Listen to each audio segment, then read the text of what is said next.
Yeah, written message that I'll text him last night, said I'm teaching. When we were scheduled to close, I got this. And he just messaged and said, I don't got this. Oh my God, he has pneumonia. Oh. Having pneumonia. Oh no. He's full of rash, his Really? face swelled up, Oh. legs swelled up, like he lets in his fires. That's terrifying. There. You had 3, now you've got 1. Let's see, we'll pop back on. I think Suzette's there right now. Suzette's online. Okay. James was there too. We'll give it a few. Right. On You're on. This is your microphone. You're all good, and then your clicky. That's right. You're right. Left or right. Exactly. Okay. We'll leave this open for like 5 minutes. I'll come back and shut it. Well, if I don't have any humans, I'm moving. I know. And a human will come in, have to sit there. Which is fine. Or I'll leave it on here. You can. I like the dynamic of it. I know, it's weird. Yeah. Cheers, let it go. You got. Yep, I'm here.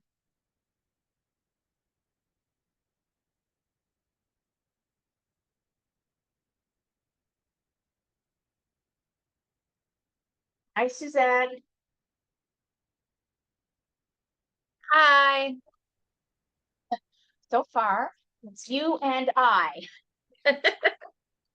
So what I'm gonna do, I was just saying to Alicia, I'm gonna give it another 5 minutes because it is Monday morning realtor time. If I only have humans that are online, I'm going to pause us and I'm gonna go set myself up in my office so that I'm not sitting with my back like this is just such a weird dynamic. If I'm online, I'm gonna go to my office where I can look at you. And don't have any human bodies in front of me. Morning, James. Good morning. I'm just getting my breakfast ready, so my video is off until I'm done eating. No worries. Well, you're watching me eat strawberries at the same time. Okay. I was just saying to Suzette, if my humans today are only online, we'll know in about. We're probably gonna make us start just a few minutes late because it is Monday morning realtor time. Everybody's online. We're gonna pause us, and I'm gonna go shut up in my office so I'm not in this weird backwards Yeah. setting. Okay, that Right. sounds good. Yep, no worries. Thanks for letting me know. And can actually, without naming properties or whatever, we can actually do your thing, benefit of other people. Yeah, that sounds good. Like without obviously violating the agency, I'm not gonna do that. Yeah. I figured with you, Anne. I think you know what's going on with that. How's the tattoo? Oh, it's great. I'm super happy with it. I started it on Friday, finished it last night, and it looks fantastic. So really That's happy. awesome. Yeah. Awesome.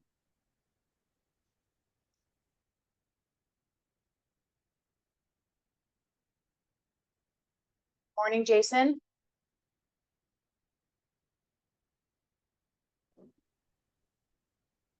Morning. I don't know if you heard what I was just saying to James, if all of my humans are online, which we'll know in another 5 minutes or so, I'm gonna shift us into my office so that I don't have this weird backwards looking at the side of my own head thing happening. I'll give it a couple more minutes. Let's see where we land.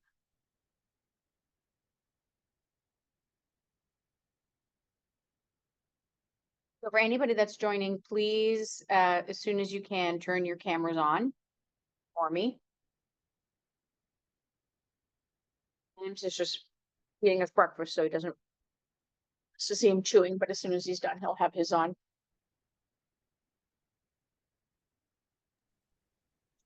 I'm actually driving today, so I'd rather not put the camera on. Well, we'd like you to not drive into a ditch, so I appreciate you joining us. Unless the rest of you are driving, excuses. What was that? sorry for everyone else who's not driving. Don't have any excuse.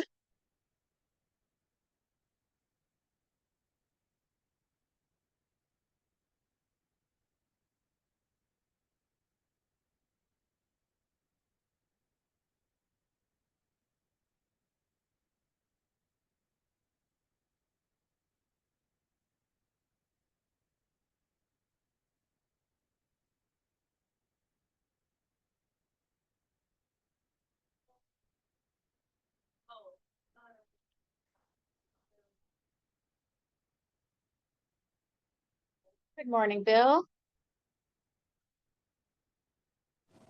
Good morning, Ann. And Uh, everyone. don't know. I was just saying to everybody else who will be turning their cameras on shortly, except for Jason, who's driving. I'm gonna give it an extra 5 minutes in person here because it is Monday morning Realtor time. I am aware of my audience. So if I don't have any humans that are physically sitting in front of me, I'm going to pause this for a minute. I'm going to relocate to my office so that I don't have this weird side of the back of my head position to teach. I can look straight at all of you if we're all on Zoom. So we'll just give it a couple minutes here and then based on that, we'll either continue here with, there's someone sitting in front of me, and if not, then I'll move us. Bear with me.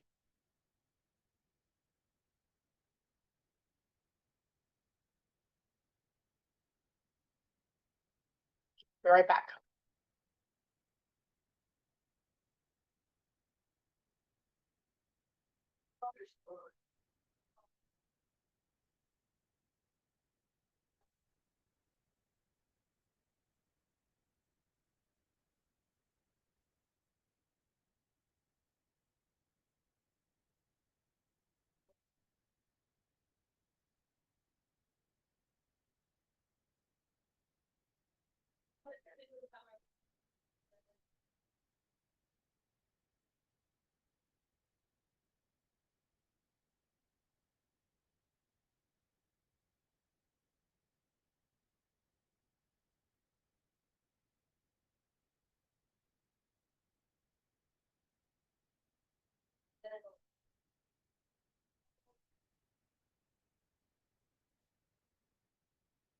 Join as yourself.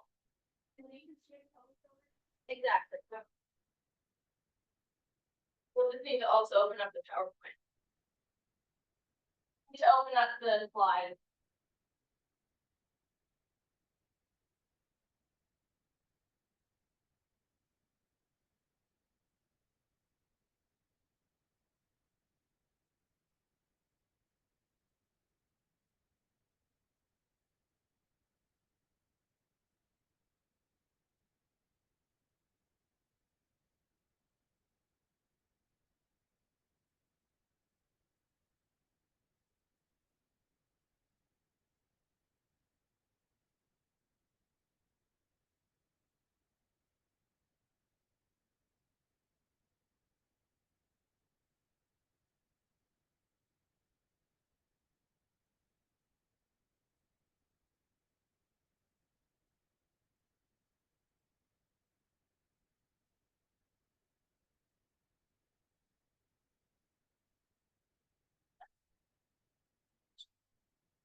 The one who's in, just send it to me. Sure.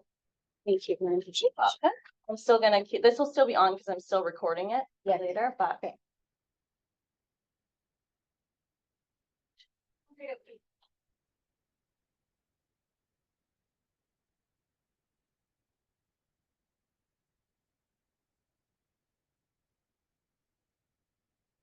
Still recording.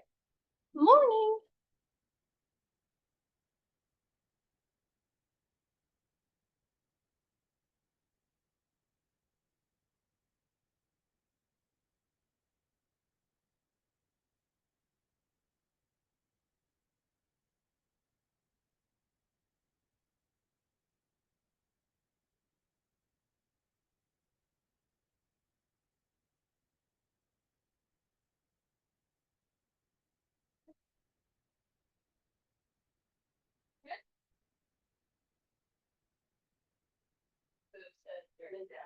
Yeah.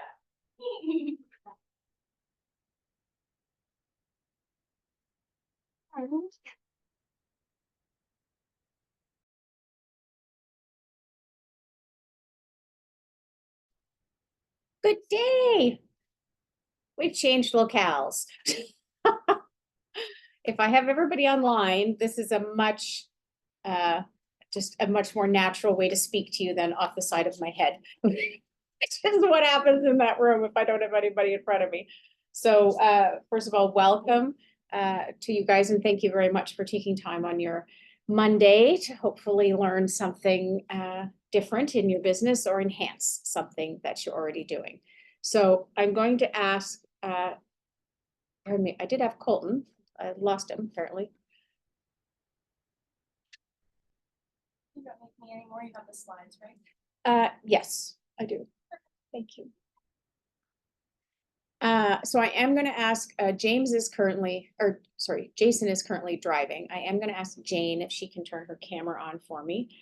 And when James is finished eating breakfast, oh, there's James. Not that I really care that you're eating breakfast, but you know, I appreciate that. Hi, Jane. Hey. So good morning. So I'm not sure, I know you guys are, what are we in, session 10 now? Oh my goodness, I don't know how, I think it's 10. For those of you that are trucking all the way along.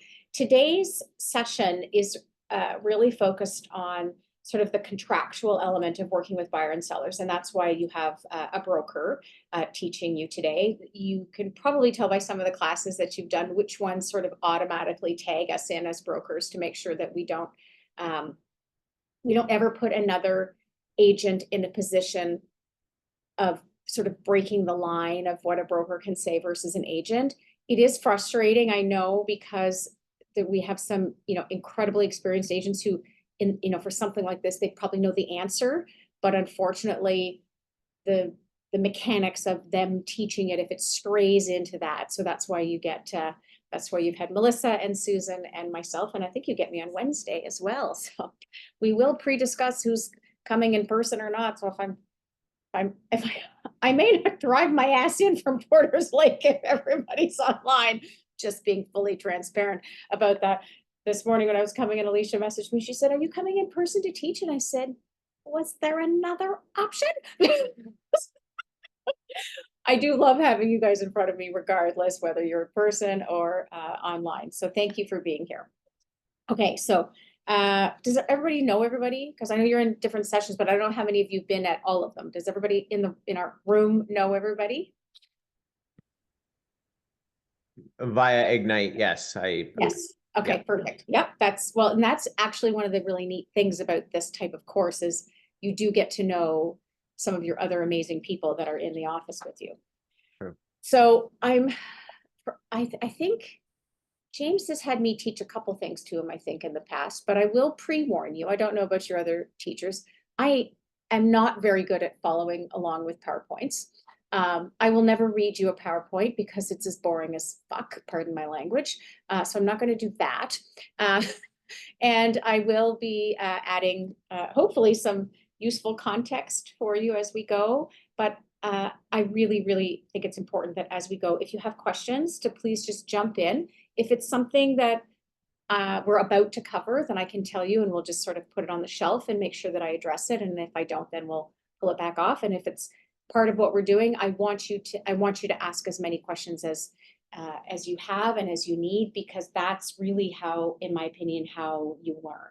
Okay, so bear with me. Just let me get the PowerPoints on this computer. And let's change this to presenter mode.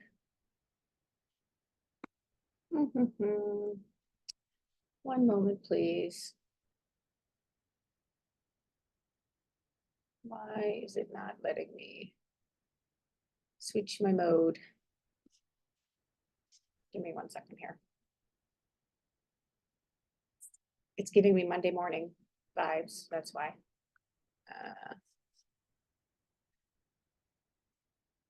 You guys can see my screen, which is great. Oh, slideshow. There we go. Look at me, all technical.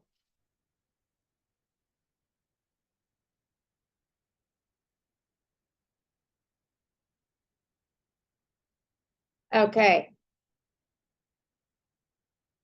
I will fairly regularly be unsharing my screen potentially, just so we get to look at each other more, depending on what we have that we have to look at or not look at.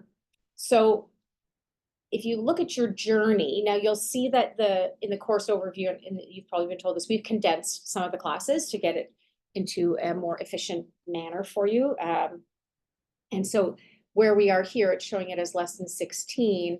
In our system right now, we have you as lesson 10. Oh, hello, come on there. There we go. Okay. So the concept, one of the big things about working with buyers and sellers is really honestly making sure that we're focusing on communication. So anytime you guys have had any client interactions, do you have, like, I know you've already started to look at, buyer seller presentations, etc. But one of the biggest things that I've seen, honestly, in my 20 years, I'm going into 21 years now, 18 and a half as a broker, is communication is 90% of the time half of our challenge. And one of the things, especially right now for all of you, is that we are in a shifted and shifting market. Have you guys talked about that yet in the other sessions? A little bit? Smiling and nodding at me? Okay. So we are going to come back to that, because when we're talking about setting expectations, making sure that we are really communicating what is going to happen for our buyers and sellers is really, really key to honestly obtaining, success in our fiduciary duties to everybody. So, it sounds very cliche, in your slides or in your handouts or whatever, it'll say, communication provides a strong foundation for a sustainable relationship. Blah. Okay, I can't talk to you like that. So let's be very clear. But what is super important is one of the biggest complaints. Well, actually, I should ask you guys, do you know what the biggest consumer complaint about realtors is? Since we're talking communication, I'm going to assume it's related to that and maybe lack thereof. Yeah, it's one of the biggest complaints. So CREA and NAR, everyone's familiar with NAR? Smile and nod at me. National Association of Realtors. It's the American version of CREA.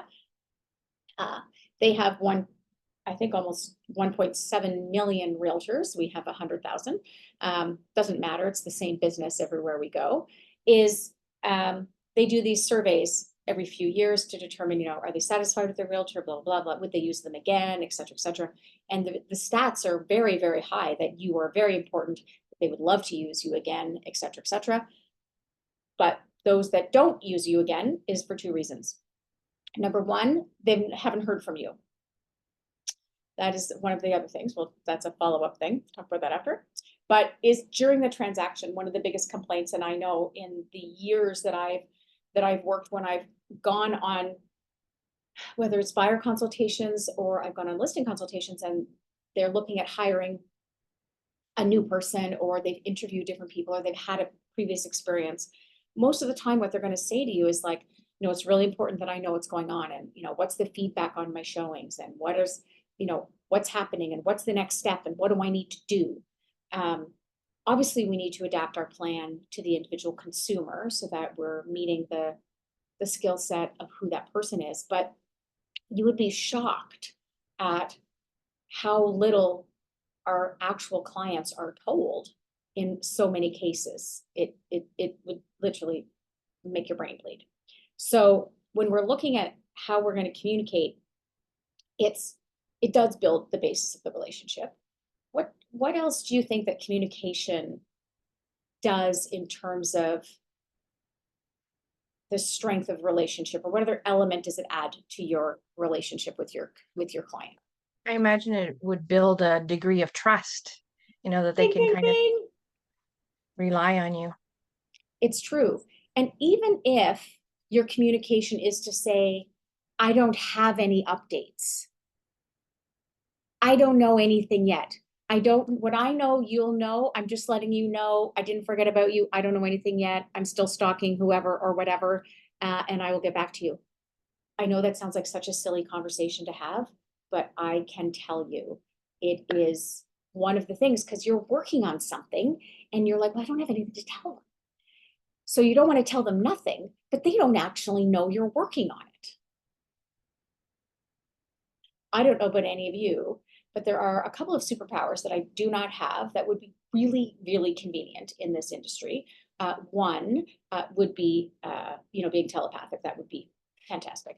That would be spectacular. The other one that would be really, really good is X-ray vision. That would be fantastic, because then I could like see the sewer line, see the water. That would be great. But I don't have any of those skills, nor do I have time travel, which would also be very convenient. To be able to go back and go, oh, I should have bought every semi-detached in Eastern Passage before COVID.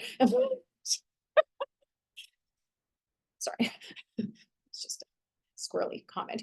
But it is trust, Suzette, is exactly what it is. People trust when they know what's happening. If you think about any of your own consumer experiences, anytime you've been like, I don't know, like what's happening? Do I want to use this person? Do I use a car guy? I don't care who it is. Did they get back to me? Do I know what's happening? What can happen in our industry, even when you're newer, is we think they know more than they do. And we are sometimes afraid of communicating that nothing message. And so I just can't encourage you enough to, essentially over communicate. I know that might sound ridiculous, but there's a lot of methods with which you can do that. It creates peace of mind, and it absolutely enhances your credibility. When we're establishing communication, there's I'm going to call it a script line that I use. I use it on a regular basis, and whether this is something you say or not, but it is really helpful with respect to this communication conversation, which leads into how we work and how we negotiate and how we fulfill our fiduciary duties. And that is when I'm working with sellers in particular, but also with buyers, I would always regularly say, I don't necessarily know the answer to everything you're going to ask me. But what I can assure you is that I have the support and the contacts that I can get us the answer. So I'm not establishing from the beginning that I'm a super smarty pants and I have the answer to freaking everything. There's definitely going to be things that consumers are going to ask us that are outside our scope. It could be legal or electrical or zoning. I don't freaking know. But maybe it even just is a simple procedural thing with respect to your deal. But when you assure clients that you acknowledge that you don't necessarily know everything and you're going to find out and you're going to communicate back with them, you're going to establish trust and credibility. Something else that I always tell clients as well, it doesn't matter if it's a buyer or seller. And I'm sort of honing in on this just because we're in this sort of communication piece is, and again, whether this is scripted or not, however you want to describe this, it has to come out of your mouth organically. But it's the concept of you're never bothering me. Your clients think you're so busy that, which is great because they think obviously if they hired you, you're fantastic and everybody else thinks you're fantastic. And so you're super busy and they don't want to bother you. And so what I always say to my clients is, I know you're not calling me at 9 o'clock at night to chat. If you are stressing about something, I want you to reach out. There's going to be a variety of answers I'm going to give you. I'm going to say, James, do you remember this is the thing we talked about that and blah, blah, blah. And you go, oh, right. Yeah. Okay. Perfect. Thank you. Or you're going to say something to me and I'm going to go, that's a great question. I have absolutely no idea, but leave it with me and I'll get back to you. What have I done there? Anybody? Alleviated or addressed their anxiety? Yes. I'm trying to also, in my next part of what I always say is, my goal is that when you go to sleep, you don't have to stress about it. You know that I got it. I'm looking after it. So that when you start to get that question or that concern, And now you've passed it to me. I'm either going to be able to answer it or I'm going to be able to tell you, that I'm going to be able to get back to you with an answer. Either way, you pass that stress, and that has a humongous impact on trust, has a humongous impact on credibility. And really, What else? it's validating the purpose of why you are working for them. I personally, I also use the example of, please, I am Google, do not Google. Real estate is exactly the same as looking up a bruise. You are immediately dying of a brain tumor or some foreign disease that you can't possibly have. Googling real estate is the same. You're going to get stuff from all kinds of jurisdictions that do not apply to Nova Scotia. You're going to get stuff from all over Canada, all over the US, which is useless to you. You're also going to have a great deal of armchair experts voicing their opinion.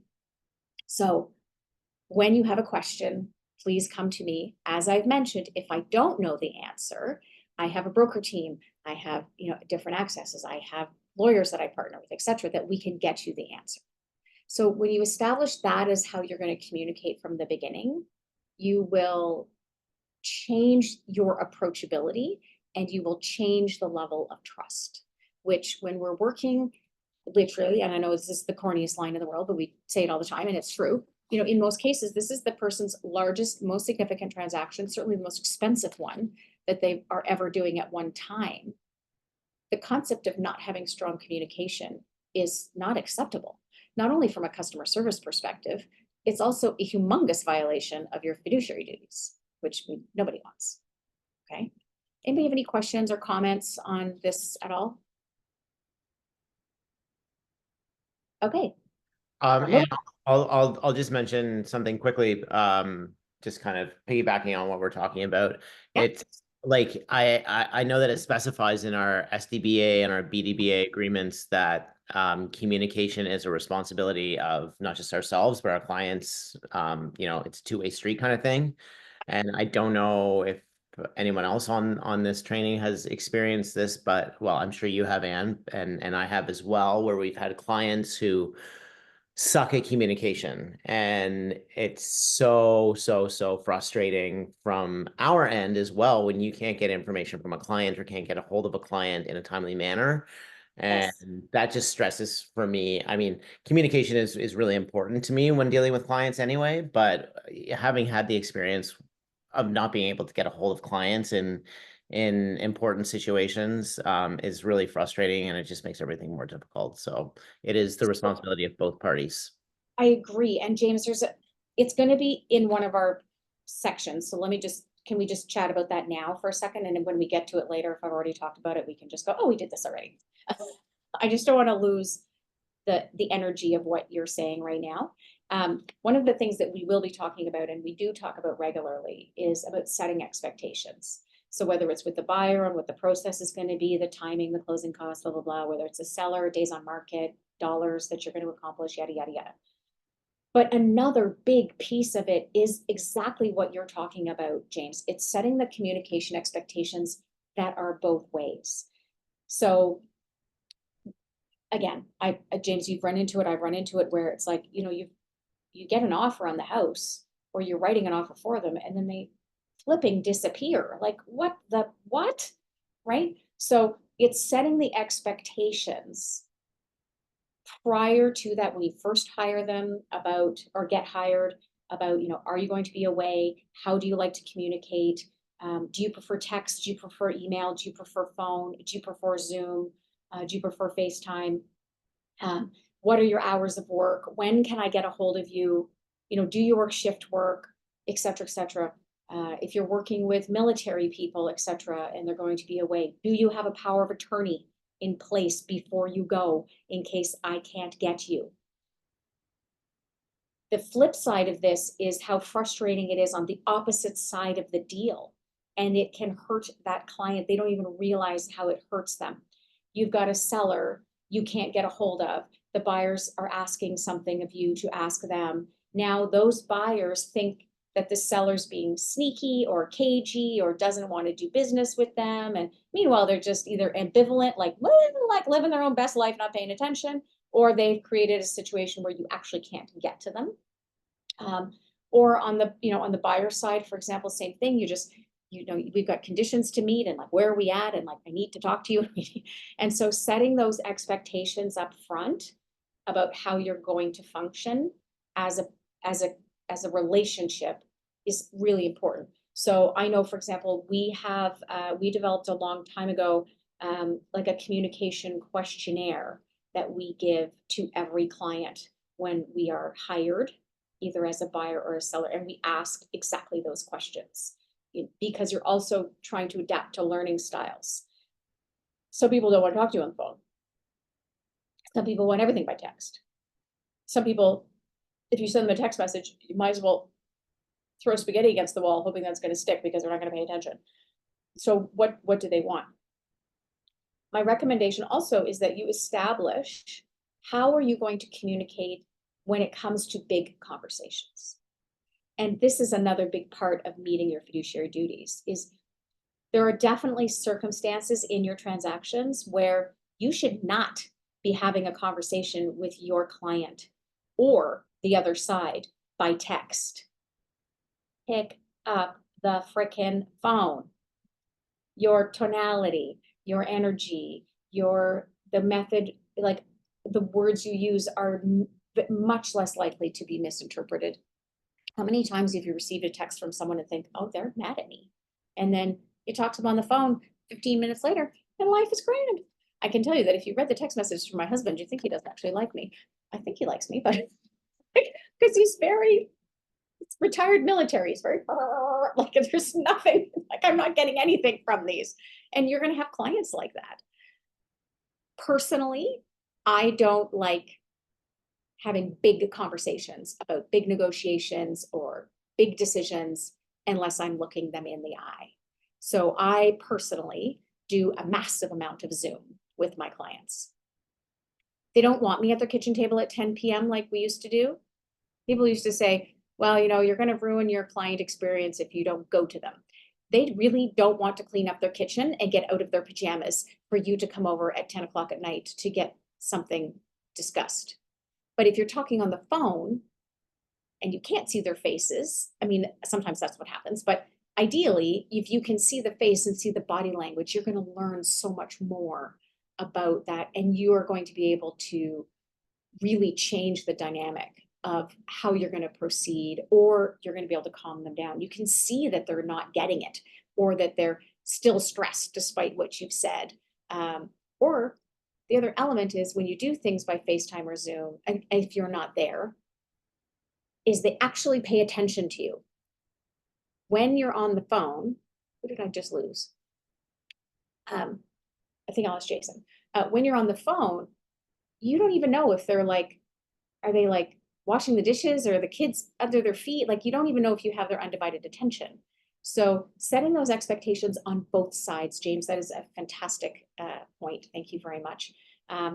And we'll talk about some strategies after for consumers that don't communicate back well with you, because that is really important in making sure you're protected. Oh, there we go. Jason's back again. So the purpose in your levels of service, which is one of the other slides, is talking about, making sure that you're meeting your fiduciary obligations, that you are strong in your value proposition, and what is your purpose? Why are you here? How are you going to help them? And communicating those things through to your clients.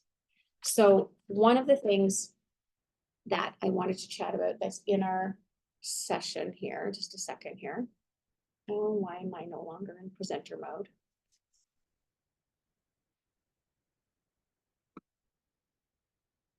There we go. Wow, that's really big. Anyway, it's this one. Fiduciary versus, or functionary versus fiduciary. Can anybody tell me what the heck that means?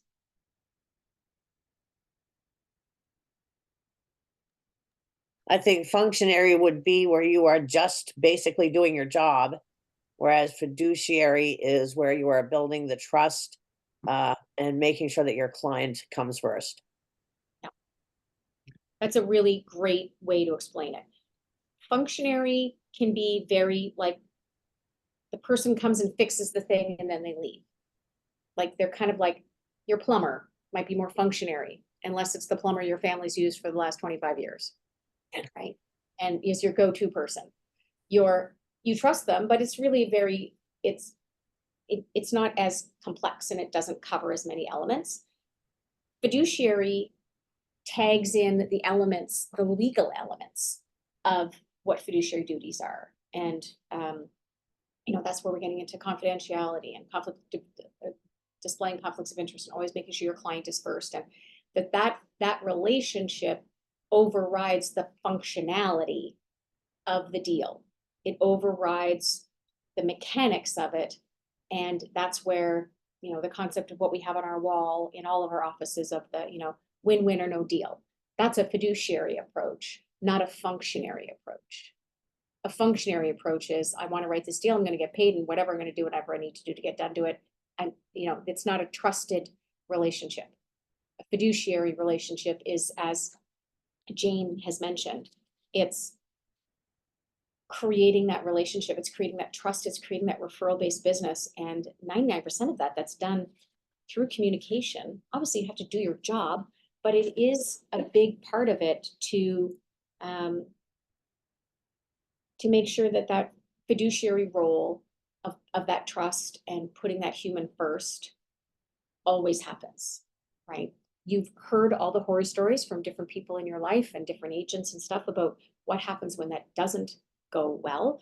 And that's essentially when we end up, you know, getting run over from a reputation perspective of being, oh, you just care about your commission and you just want to do deals and, you know, like, you're not those people. And I would argue that 99% of realtors are not those people, because this is not a 9 to 5 thing. This is not as easy as people like to think it is. So you have to be in this because you love it and you love people and, you know, and you want to make a difference in this person's life, because otherwise you'd lose your mind. So, you know, that's just the reality of it. So that's, you know, this functionary versus fiduciary. You have functional elements within your fiduciary duties, but the goal that we have for all of you is that you are functioning from that higher level of fiduciary, meaning looking after the client more than the deal. Does that make sense to everybody? Smiling and nodding, right? Perfect. Okay, so this slide needs to come out. So shouldn't be in here. So let's just chat about this for one quick second. So I don't know, most of you won't even necessarily know the difference, but this is the conversation about transaction brokerage. And when working with buyers or sellers, we're going to just chat a little bit about this at the beginning, because it is important as we move forward in terms of what are the relationships that are acceptable or not acceptable. So does anybody here know my opinion on transaction brokerage? James does. Would you like to share my opinion on transaction brokerage? Yeah, I'll try and sugarcoat it a little bit more than you would. Don't do it. So I'm good. So it used to be called dual agency. So I'm going to give you, so first of all, how long has everybody been licensed? Just for context, so that I don't make myself sound, first of all, sound like I'm 100. 1 year. Since April. Okay, Suzette, the ink's not dry yet. Love it. July. Bill, I'm July. July. Okay, Jane. Yep. And Bill, Almost 2 years. February would be 2 years. 2 years. And James. Coming up on 1 year next month. So Okay. So I have some, and Jason, I don't know if Jason can actually join in. March. Okay, so I love this. Okay, so I'm going to give you just a 2-second history lesson. Bear with me. I don't have any idea if they talk about this in the course or not anymore, because it's been so fucking long since. Anyway, so just bear with me. So it used to be, oh God, I don't even know when. I'm going to say it's probably about 14 or 15 years ago that designated agency was introduced. It didn't used to be a thing. We all used to be common law. I was licensed common law. Everybody was common law. All the big brokerages were common law. Imagine. So basically what that meant was you had something called implied agency, which you don't have anymore, and you don't have undesignated. Anyway, so it used to be that when you did a double end, within the office, you had to do what was called dual agency. So James and I both have clients. I'm with the seller, he's with the buyer. We may never even have met each other, James and I. Our clients certainly don't have any flipping clue who each other are, but we would have to give up our representational capacity because someone else in the office who I don't know with clients I've never met is buying my client's listing. And so now I need to become Switzerland. Ridiculous. Your clients did not hire you so that you can step out and go, well, I know I was helping you before, but now I need to shut up and not say anything, is basically what happens in that. So that was common law. And that applied to the entire brokerage, any deal done in the entire office, and still does in a common law office. And also when you had someone purchasing one of your listings. So then designated agency was introduced, I want to say 15 years ago, ish. And that's where these silos were created around the individual consumer relationships. It's typically bigger offices that adopted it first, but now it's amazing how many small offices actually have also done it to avoid this conflict. So dual agency it's transaction brokerage is called dual agency in other provinces and in the US. Okay, just for context, our word is transaction brokerage. So essentially, when I came here as broker 10 years ago, it's been 10 years, but anyway, 10 years ago, 95%, we had about 90 people at the time, and 95% of every double end in the office was done with transaction brokerage. Now, we have maybe one a year that will come through, and it is immediately flagged by our admin team. And I want to just take a minute and explain why I am so passionate about this. And to be perfectly honest, as far as I know, it's one of these things that across Canada and across North America that is, there's discussions about even getting rid of it because it's so dangerous. It's so dangerous. So essentially what happens is if any seller was ever properly explained what entering into transaction brokerage was, they'd never sign it. Basically what happens is if Jane, you are my seller, I need to come to you and say, so Jane, I know that you're going to pay me, let's say 5% of the net worth of your home. But now I have a buyer who has called me off a sign who I don't know and I have absolutely no relationship with and I've never met before, but I'm going to sign them up as a client. And so what that means is that I'm going to stop advising you on the sale of your home and what you should do and how you should deal with inspection issues and what prices to do and what professionals to do. And I'd still like you to pay me not just the 2.5, but I'd like you to pay me 5%. And I'm going to not help you at all. That's essentially what that's what a transaction broker says. That's not how people explain it. Let me be very clear, but that's exactly what it says. So what seller in the world would agree to this? We're not saying you can't double land. Absolutely not. That's not what we're saying. We're saying is that walking that tightrope of not giving advice to anybody, the buyer or the seller, is pretty darn near impossible. I think it's probably fair to say that most realtors have strong opinions. Is that a fair statement? We're pretty passionate about our opinion on what should happen or what should not happen in a deal. Does that sound right? So now I'd like you to have no opinions at all about anything and tell nobody anything. It's really, really hard. So when you have transaction brokerage, the buyer and the seller both lose representation, right? So the seller loses. If a buyer was a customer, they didn't have representation as a customer, it changes nothing for the buyer if they're a customer, but it changes everything for the seller. Make sense? Now imagine you do have someone who calls you off the sign and the sign online, whatever, and it wants to write an offer on your deal. And you say, okay, blah, blah, blah, I work for the seller, et cetera, et cetera. So I need to be very clear, do not tell me anything you do not want the seller to know. And if you, I can facilitate for you, but I can't advise you. If you need advice, I can recommend somebody else, or you may have your own realtor, your lawyer, however you like to proceed. So let's say you give them the thing, they read it, they're like, yeah. You're confident that these people actually have some flipping clue, so you're good to proceed with them as a customer. Now, when that customer / buyer asks you to write an amendment for the most ridiculous thing in the entire world, you know, like it's, I don't know, it's a 10-year-old septic, but they like, you know, a brand new one, and, you know, I don't know what else they want, whatever, the kitchen, the cat, I don't know. When you're in transaction brokerage, you have to write this, and then you know it's ridiculous, but you cannot say to your seller, this is how we should counter this amendment, or this is how we should counter this agreement of purchase and sale. You have to say, Jane, what do you think we should do? And they're like, well, I don't know. That's why I hired you.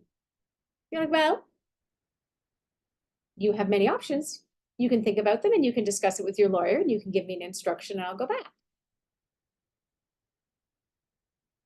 If you're still representing the seller because the buyer is a customer, and the buyer writes this, instructs you to write this ridiculous request, you can then advise your seller on how to address it.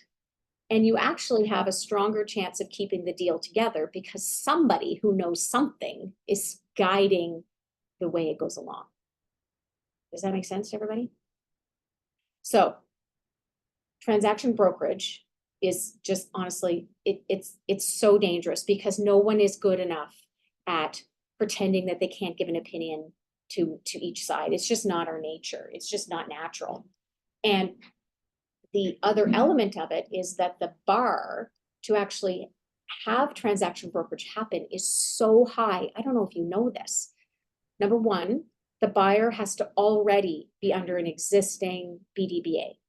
You can't just sign them up that day. They have to already be in a pre-existing BDBA with you, number one. Number two, the seller has to agree. And if you actually properly explain the transaction brokerage, they wouldn't. But anyway, moving on, that's not how people explain it. They do it a different way. Number three, the buyer and the seller must be of equal sophistication levels. Okay, that's one everybody doesn't know. So everybody thinks, oh, I can't do it if I have a first-time buyer. Okay, well, what if your buyer is an investor flipper client and grandma is the seller who's lived in her house for 60 years and has no sweet effing clue about anything? Then we don't have two equal parties. She could be taken advantage of just as easily as the buyer could have been taken advantage of. So it has to be a pre-existing relationship. Everybody has to agree to the fact that they're going to get no help and no advice, and they're still going to pay you. And three, they have to be of the same sophistication level. So to be perfectly honest, I think the odds of finding this magical unicorn of a consumer and a seller at the same time are 0. Make sense? And I think your danger of violating your fiduciary duties is the greatest in transaction brokerage. So at no point, please don't in any way interpret that I'm suggesting you cannot double end. I am suggesting that one of the humans either needs to be a customer or they need to be referred. There are ways to refer consumers on your listings without giving up the lead forever. Are you aware of this? No? What I mean is, James, you call on my listing at Jane's house, and we hit it off, or I meet you at an open house and everything's great, and you're interested in potentially writing on Jane's property. I don't know. If she's on well and septic, you're from Toronto, you've never seen a septic system in your entire life, you should not be a customer because you have no clue. You don't even know what you don't know. You have no ability to navigate this without advice, would be the measure. Make sense? So I would explain customer status to you, and then in theory, you would agree that this might not be the best solution. I then would call Suzette and say, Suzette, I have someone I've met at an open house. They're considering writing on my listing on 123 Smith Street. I would like to refer them to you for this transaction. If this transaction does not come together, then I'm stealing them back. And she's gonna go, no problem. No problem, right? So you would amend, you would do a BDBA, and you would amend the BDBA to exclude that address and send them over to Suzette. So you don't have to give away your clients forever, just because you're in that conflict. Jane's mouth just dropped open like I have, like, cracked open a magic egg. Thoughts, questions? The idea being, in this moment, when you say to that consumer, I really would love to work with you, but based on our conversations, I really feel that you actually need some advice. For, you know, you've never looked at condo financials, or you've never seen a well and septic, and I won't be able to guide you through all of the different mechanics of that. So if I was going to hire someone to represent me, I would hire Suzette. And so I'm going to place you with Suzette for this. And if for some reason this deal doesn't come together, then you and I can jump in the car and start looking at properties again. And they're going to go, that's amazing. And let me tell you, you want to build trust in communication. You tell that client that they are best looked after by someone else. They will run back to you, because you were fiduciary, not functionary. That's the perfect example. Yeah. And I have a question.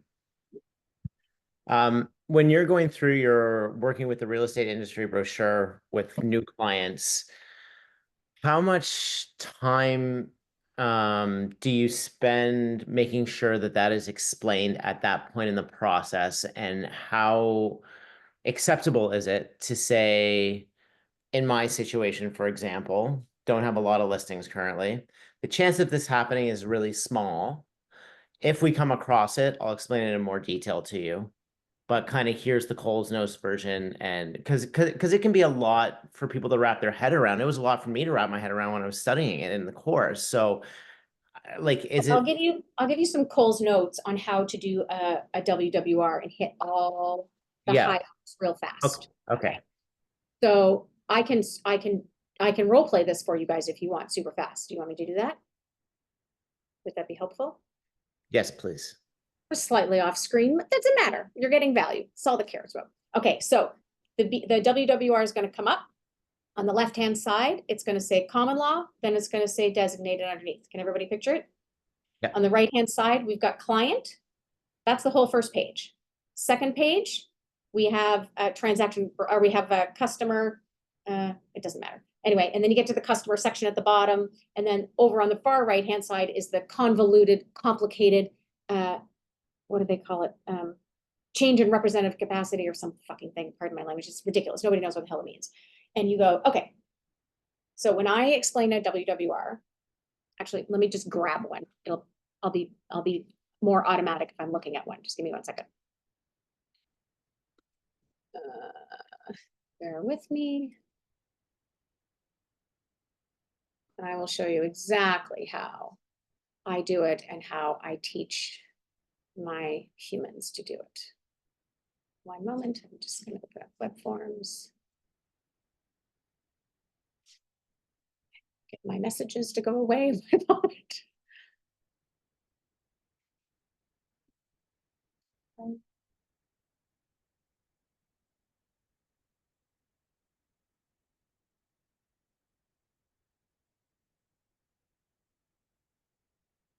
Okay, let me go to forms and let me get a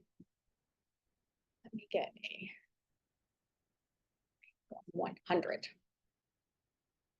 Oh, standalone form. Okay. Share screen. Okay, so here's your WWR. So with the way I explain this, now this one won't work for you, James, probably, and maybe some of others of you, just because of my age versus your age. So what I will say for me is, so this is the information brochure. If this was 1985, it would be printed and photocopied, probably in a blue piece of paper, folded, trifold, and I would hand it to you. But it's not 1985, and so we're going to go through this PDF. This is an explanation of what's going to happen next with respect to you hiring me, okay? And I would say, so I'm going to explain this to you in English. I'm going to go through two important things. Number one, we have two different kinds of real estate brokerage in Nova Scotia. We have common law and designated. Why do you care? You care because it will affect what happens depending on what we're buying or selling. So common law means that you hire me and every other agent in my office. Sounds great, doesn't it? Except if we happen to write an offer on, so you're going to switch it a little bit depending on if you're buyer or seller in the sense of how you say this. But so if you're a buyer and I said, so if we wanted to write an offer on another KW listing, if we were common law, what that would mean is I would have to step back and no longer advocate for you. Just like the listing agent would have to step back and we become Switzerland and we switch to facilitator mode. You're like, what the heck is that? That's not what I needed. So in our particular case, don't worry, we're designated. So what designated means is that there are literally silos or legal tubes around each individual consumer relationship, which means that if we write an offer on a KW listing, and let's say it's my good buddy James, I get to beat him up just like he's at another brokerage. I work for you, only ever work for you. I never ever step outside my capacity as your either seller's agent or a buyer's agent. Insert role, okay? And they're going, okay, great, perfect.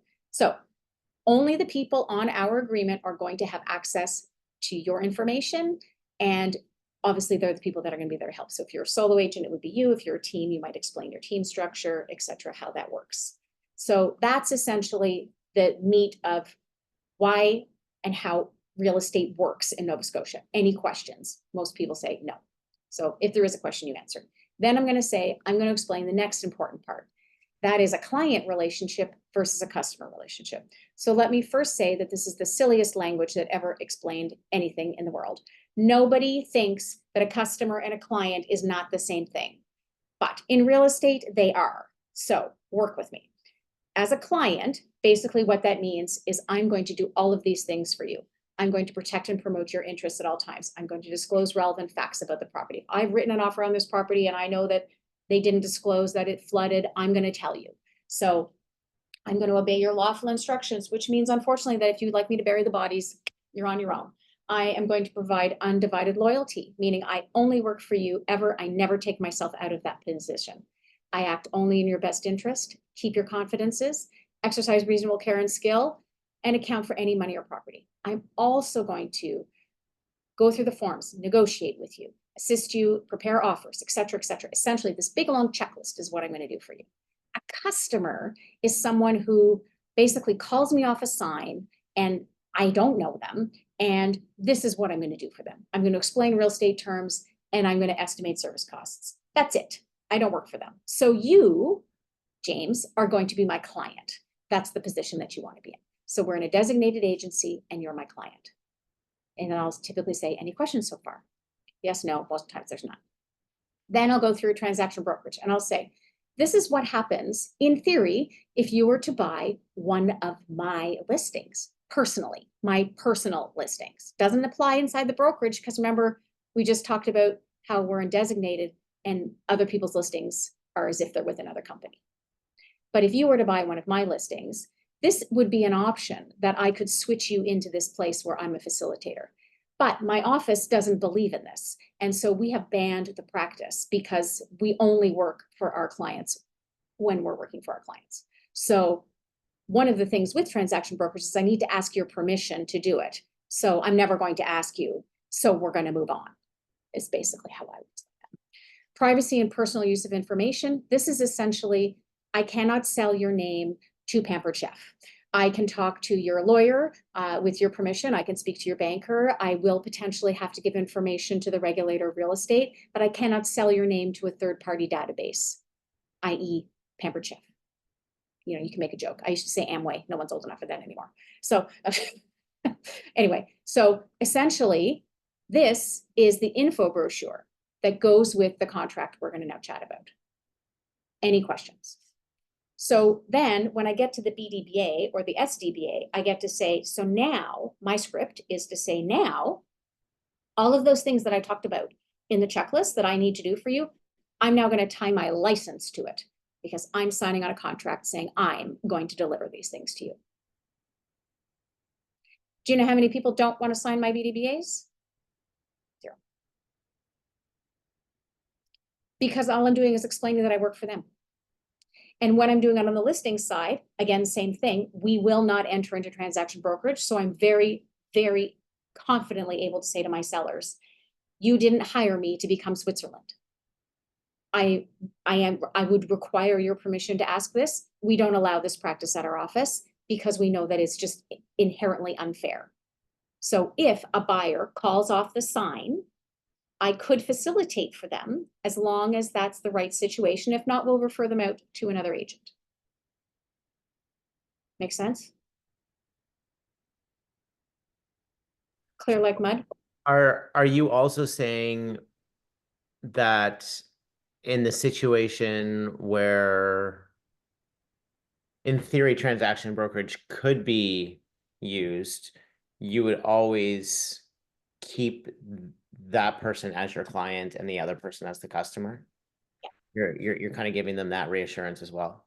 Yes, That that's always exactly- be client. They will always be in the client status. that's what I'm saying. The transaction brokerage section, we could strike a line through it if you wanted, because we're never going to do it. Yeah. It's never going to happen. If I'm in that position where, let's say say you're my listing. Sellers ask this question more than buyers. If a seller, they say, well, I'll say the only time that I would ever be in a position of conflict is if I had a pre-existing buyer, remember, about my timing, who wanted to purchase one of your properties or your property. If that was the case, so imagine I run a team, so this happens as well. And we say in that circumstance, that buyer will either be switched to a customer or they will be referred out for the purposes of offering on your property. We as a team do not ever step out of our capacity as working for the principal who hired us, period. So we're basically kind of shutting it down. Right? Now, again, I've never ever had a situation in the 10 years that I've been here where someone has come to present to me the scenario of should they be transaction where the person on either side has met the bar. So once we start picking at it and realizing the experience level or the lack of experience or the sophistication levels or the timing, it's almost never actually possible, despite the fact that it's really hard to do. Now, at the same time, let me just mention, working with customers is also very hard because the way it works with a customer is what they tell you, you tell the seller, what the seller tells you, you do not tell them. It goes against your nature to not advise the customer. Your language has to change, the way you write emails has to change, your processes have to change. So if you're not ready to walk that line, and I would argue that most agents cannot do it properly, pass them. But pass them only for the one deal. Don't give up your lead gen. Unless, of course, it's someone geographically that makes no sense, right? Or maybe you don't like them and you give them to the others. Okay. Any questions on that? Does that help? Did my going through that help? So I have covered every single relevant point in the WWR. I've covered every single point. But they understand what it means. I'm not suggesting that you don't want to read it line by line. It's each person's way of doing it is different. What you need to be very confident in is that when that consumer signs it, that they can never come back to you and say, well, I didn't understand what I was signing. So a lot of that scripting plays forward and you repeat yourself when you do the SDBA and you do the BDBA. It's the same language. You're now just basically saying, now here's the meat that ties my license to doing what I just said this brochure says I'm going to do. It's basically what it is. You don't need to make this into this horrendously traumatizing signing experience, but you really want to make sure that they understand. When you explain it that way, that you're going to protect them at all costs, that you're going to pass a client away from them, what am I also doing? Bill is Sorry, talking what was to- the question? Sorry. Sorry, you're basically covering your ass. Well, Like, it's not just that. It's that I'm demonstrating You're that I'm going to bring value and loyalty and that they can trust me. being fiduciary. Yeah. yes, And that I'm gonna pass a deal before I'm gonna step away from what I told you I was gonna do. I don't know any circumstance in any business where being honorable and doing what you said you were going to do has ever bit you in the ass. And again, the person that you pass temporarily also has greater respect for you because they know in the flip situation, you would do the same thing for them. Right? You get what you give. It's that simple. Okay. So let me look at the slides and see what I'm supposed to be teaching you. One moment, please. Now, where did I put my, I think I keep thinking it's disappearing on me and that it's there, but it's not. I keep having to go in and out of the. Okay, you know what? I'm just gonna keep it like this in the non-presenter mode. Can everybody work with me on that? Okay, so dual agency we've talked about.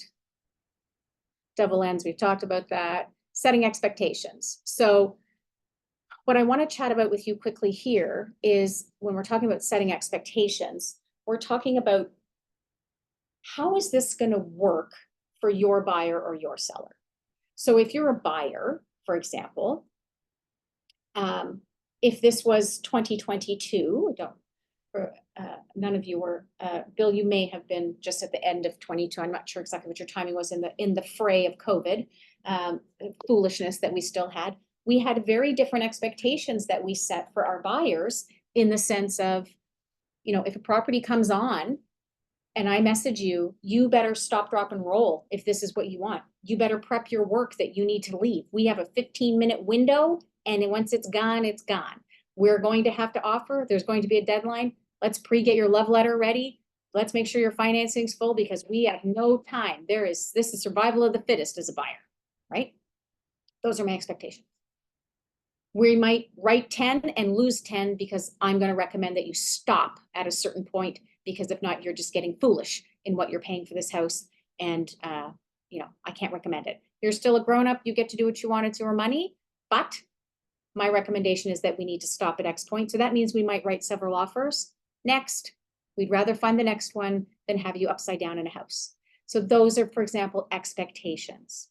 Sellers in that heyday, it was about, you know, what's our price going to be? What expect no feedback, zero feedback during COVID, none, zero, right? Et cetera, et cetera. You know, might want to leave for 3 days and go stay in a hotel because it's going to be literally from 9 a.m. to 9 p.m. every 15 minutes, someone's going to be in your house. Okay, those are not the expectations now. This is how I work. These are my work hours. This is how I communicate. What do we text? Do we email? You know, this is my process. I need to speak to your mortgage partner. I don't know. Like, what are your expectations for the process for that client? When we go back to what I was talking about at the beginning about how the biggest complaint is people feel that there's no communication or they have no idea what's going on. It also has to do with this stage. If we don't set the right expectations, now they're upset, now they're stressed, now they're conferring with everybody and their neighbor and their dog, who's now a freaking real estate expert, because they aren't getting the information from you. So they're going to get it somewhere else. That's where the armchair experts come in and get in your way if the expectations aren't set.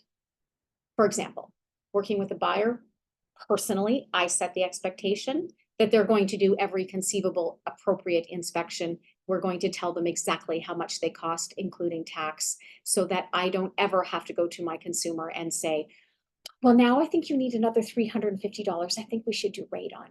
Oh, there's a well. Oh, did we talk about well flow recovery? Did we not do that? Oh, that's another $350. Okay, so I'm setting the expectations that these are the expenses that they're going to have. Maybe your expectations are also about, they say, you know, I'm looking to, I'm a buyer and I'm renting and I need to be in a place by X date. And you go, okay, well, that's 8 months from now. That's too far. we need to confer in about 4 months because no one's going to hold an 8-month closing for you, for example. So I'm setting the expectation on timing. What's the average closing date? How much time does it take to go shopping, etc. Those are the expectations, right? You're also going to set expectations about the market, and we're going to come to that in a minute. So again, what are the expectations for your sellers?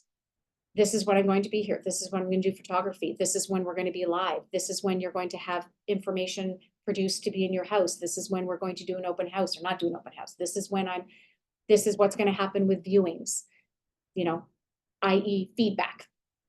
Feedback is a challenge. I'm going to tell you right now, and I say this straight to my clients. I'd love to tell you that I could have everybody give me constructive, helpful feedback. I cannot. I will do everything I can to gather that information for you and get it to you as soon as possible. But I need to set the expectation that I cannot always get it. Now, if I'm saying to my client, I'm going to do everything I can to get it, but now if I say to the person, I'm sorry, but either they weren't willing or weren't able to give me anything more constructive, my client's not annoyed with me. Does that make sense? What hours do you answer the phone? When are you doing this? When is your sign going up? Blah, blah, blah. They want to know what to expect. The more clear you are on setting your expectations for either buyers or sellers, the less interference you will have by third parties, i.e. parents, i.e. people who bought a house 50 years ago and think that they know what the frick is going on right now. What are the expectations that are going to happen in an inspection if I'm a buyer? You might say, for example, I'm going to spot most of the big things when we view the property. I will be able to tell you whether those roof shingles are imminently about to fall off. I'm not an inspector, but I looked at several roofs. Our focus on the inspection, for example, will be the big things. Are they an insurance, safety, or value issue that we're going to negotiate or walk away from? We're not going to get everything, and everything is relative to value. If we got a smoking deal on this house, we are not asking for as much stuff as if we paid full market. And they go, yep. Okay. Those are my expectations.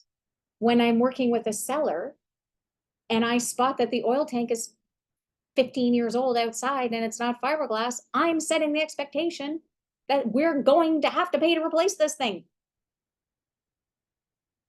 And I have a way to do it. If they don't have cash available, we can build it into the deal, but we need to account for this off of your net proceeds. This is going to be a thing. Let's say, for example, you have a listing and you ask, I love this question. It's my favorite question on a listing. So how old is your septic? Oh, it's 40. Great, great. Never had a problem. That's the next sentence that's going to come out of their mouth, meaning that the shit has not rolled into their house yet, but that doesn't mean the system is functioning. Fair? So I don't want to test it, because if I test it and it fails, I have to disclose it. Now I'm screwed. Right?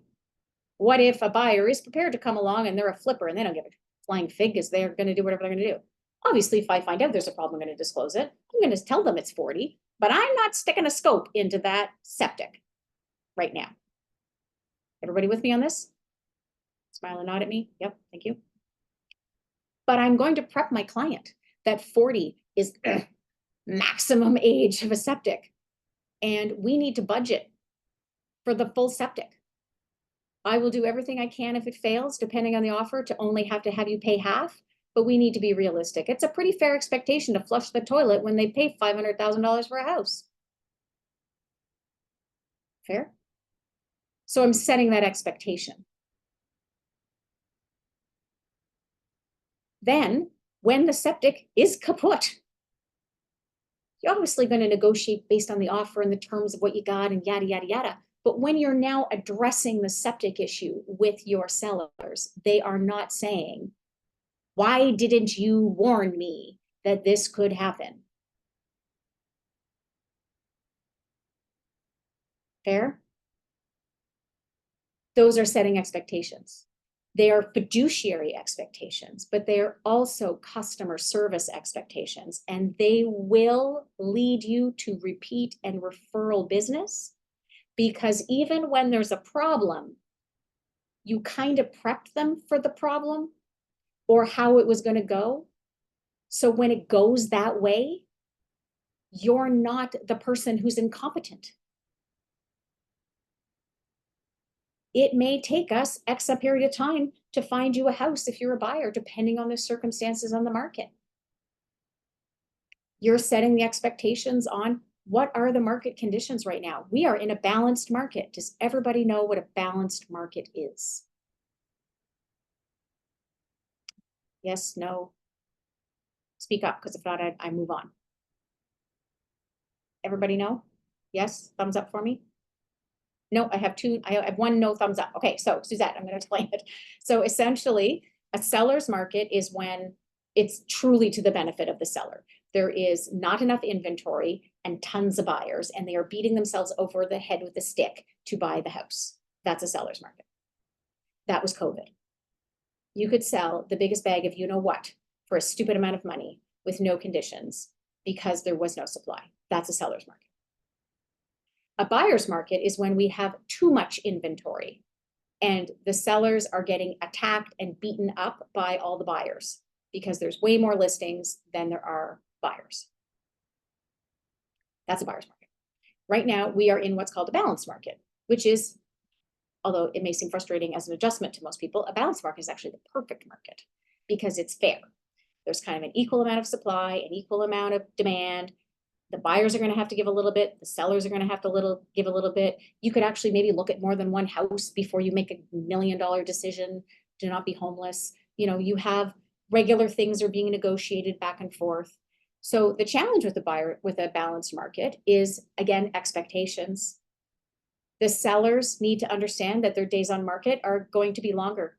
They're going to be traditional. Traditional days on market are 45 to 90 days, FYI. So you're going to have some showings. You might have 2 a week, you might have 10 a week, but you are not going to have 10 a day. You're probably going to be negotiating in a traditional manner, which is down, not up. So we have to make sure we price you at the right number because we have enough competition that if we price wrong, we're going to sell the neighbor's house for them, which is very nice for you, very nice of you, but doesn't help you at all. So these are the types of conversations you would have with sellers about expectations. This is kind of what the market is. She's moving, but she's not pants on fire, et cetera, you know, blah, blah, blah. Buyers, it is not a buyer's market. Just because this house has been on the market for more than 5 days does not mean you're getting $100,000 off the price. If it's priced properly, then we will be able to negotiate. But traditional negotiation in Nova Scotia, assuming the house is priced correctly, I need to add that caveat, is between 97 and 99% of asking price. Assuming it's priced correctly. So you're going to have those between 96 and 99, again, depending on the price, on how it's priced. So those are also expectations to set with your sellers. You're not getting ask plus 50 grand unless you're got it listed at a bargain basement price, which isn't always working anymore. Be very, very careful about that. But setting those expectations.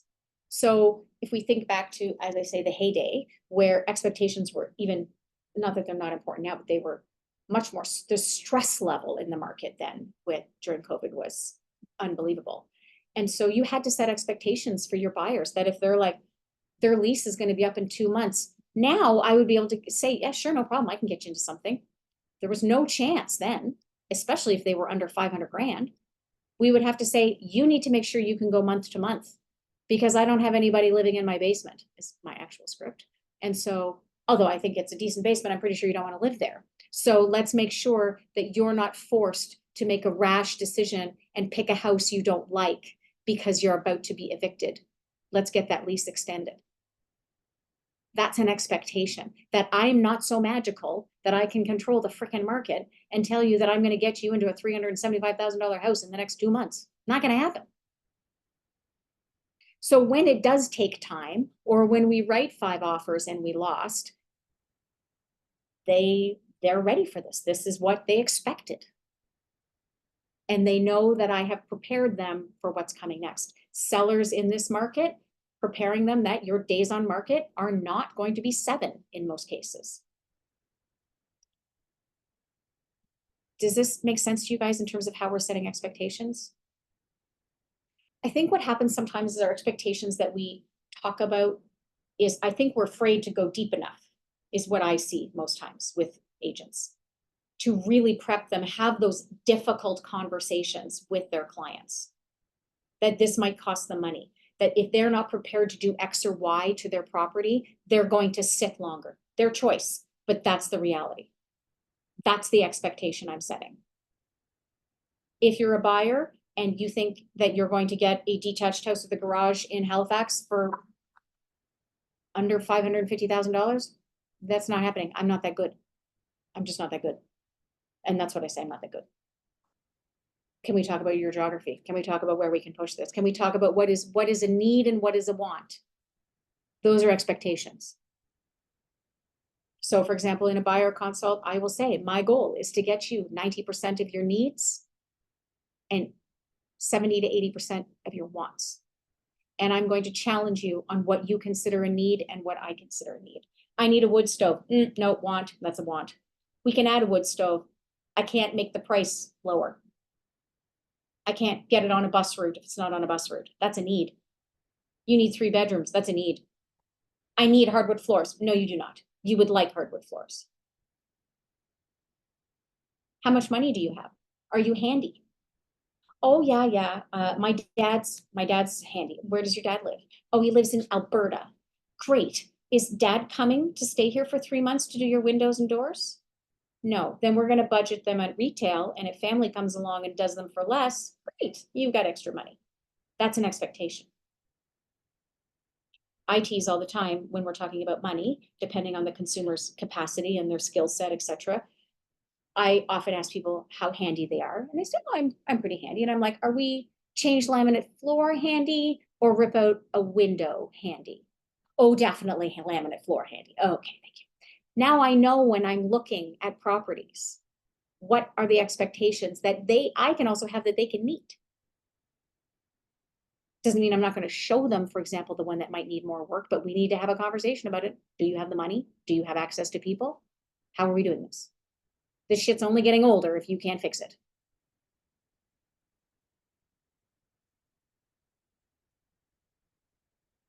All of you already know that I don't really have a filter. I don't have a filter with my clients either. There's only one me, good or bad, it is what it is. But my expectations are set very clearly. And because of that, I have a 20-year referral business. Because I just don't play around with it. I'm going to have the uncomfortable conversation. I'm going to tell you if your house smells like cat pee. I'm going to tell you. I'm going to tell you if something is not clean and really needs to be addressed. Now, I have a very nice way of doing this, but I'm going to tell you. Because the expectation is that you hired me to sell your house or buy the house, not to be your best friend. My goal is that we will be friends, but that's not what you actually hired me to do. And on a regular basis, I have said to clients, I told you always that I would tell you the truth. I didn't tell you you were going to like my truth. They're 2 different things. You will determine your script, your comfort level, your personality, how you want to go. But all I'm telling you is that avoiding the expectation conversations, whether it's about the market, about pricing, about what they're going to get, what you're going to do, how many hours you're going to work, blah, blah, blah, what geography you're going to service. You don't set those expectations at the beginning and or as they come up, that you don't just let it roll past you and go, oh, I'll deal with that later. That's where miscommunications happen. That's when my phone rings as broker and I hear that, this person, right? And 99% of the time when I get a consumer call, it could have been solved had there been stronger communication, almost every single time. I thought they were going to do this or that. Okay, well, some people do that, some people don't do that. Like, you know what I mean? Like, what is your style? What is your commitment to your consumers? That's your decision. But not only will you build a strong business if you do that, not only will you have deals that close and listings that sell, but you will have referral clients. Because as much as people say they want you to be their best friend, what they really want is for you to have protected them. And when the scenarios pop up that you forecast could happen, or the timing of a buyer, or the amount of negotiation, or what the hell they were going to get versus what they weren't going to get is real, you've built trust. And that's when they go to everybody else they know, oh my God, you have got to hire Bill. He was amazing. He covered every contingency. He told me the real deal. Didn't always like what he had to say, but you know what? It was great and everything went exactly the way he said. It was perfect. That's what you want. So that when the bumps happen, they're not going, well, why didn't you tell me this? When you know an oil tank can't be over than 10 outside, why are we not talking about this on the listing consult? You already know what's coming up. The hot water heater is prehistoric. You already know this is coming up. The roof shingles are flying off and landing on your head while you're standing in the driveway. This is a problem. So again, this is about your fiduciary responsibilities to give your expertise and your knowledge and set those expectations about what the process is and how it's going to go. Clear like mud for everybody? Okay. I'm very sure that I'm completely off track with what I'm necessarily supposed to be screen teaching you, but you know, we're good. We're going to move on. Set time expectations. We talked about that. Set document expectations. So this would be, for example, having conversations about that everything, number one, will be in writing. I know that might sound like a really silly thing to set as an expectation, but I can tell you, people are like, well, just call and do this. Let's just negotiate X or Y. No, need an amendment. No, I actually need the counteroffer. You're first of all, please set as a document expectation that everything will be actually documented, and it is to be documented to protect them. You can certainly give an example if you need to, i.e., you know, they said they're going to fix the thing, but if we don't write it down and we get there on closing, you know what? I don't really want to buy you an oil tank, so we're going to write it down. I can't trust that the other side is going to do what they said they were going to do. This is the way I need to make sure that we do it. You want to set expectations about document signing. Are you running over in person? Are you going to teach them how to use document signature? Or God forbid, are you faxing? You know, like, what are you doing? Right? Are they available? Do we need a power of attorney? Blah, blah, blah, blah, blah, blah, blah. Those are document expectations. How are you going to explain documents when we're talking about document expectations? So for example, clients should never ever receive a document by DocuSign or dotloop that you have not reviewed with them either by Zoom, in person, or by phone, ever. They should never ever receive a document where they think, sorry, my notifications. They need to, how are they going to be available? Sorry, I completely lost my train of thought. Document signing. Yes, they should never receive an amendment or a contract that you haven't actually gone through with them. They shouldn't be signing on their phone at Costco on the amendment that you've never read through with them line by line. Should never happen. Buyers or sellers should never be signing agency documents that you have not read with them. You've received documents by e-signature, correct? Yes, smile and nod at me. Yes, everybody has, yes. So when you receive a document by e-signature, the document goes immediately to the place where they sign. It goes zoom, zoom, zoom. Your client is not reading it. They're signing it. That is not your fiduciary duty. Your fiduciary duty is to make sure they understand it. So if they're not available to Zoom or they're not available to talk by phone, then you can send it to them in a flat PDF, highlight it, add notes, tell them to read it, read your notes, read the highlighted sections, call you, let you know if you have questions, etc., and or if they're good for you to proceed. If you think that a client is reading something you sent them on PDF on DocuSign that's long, more than one line long, you're wrong.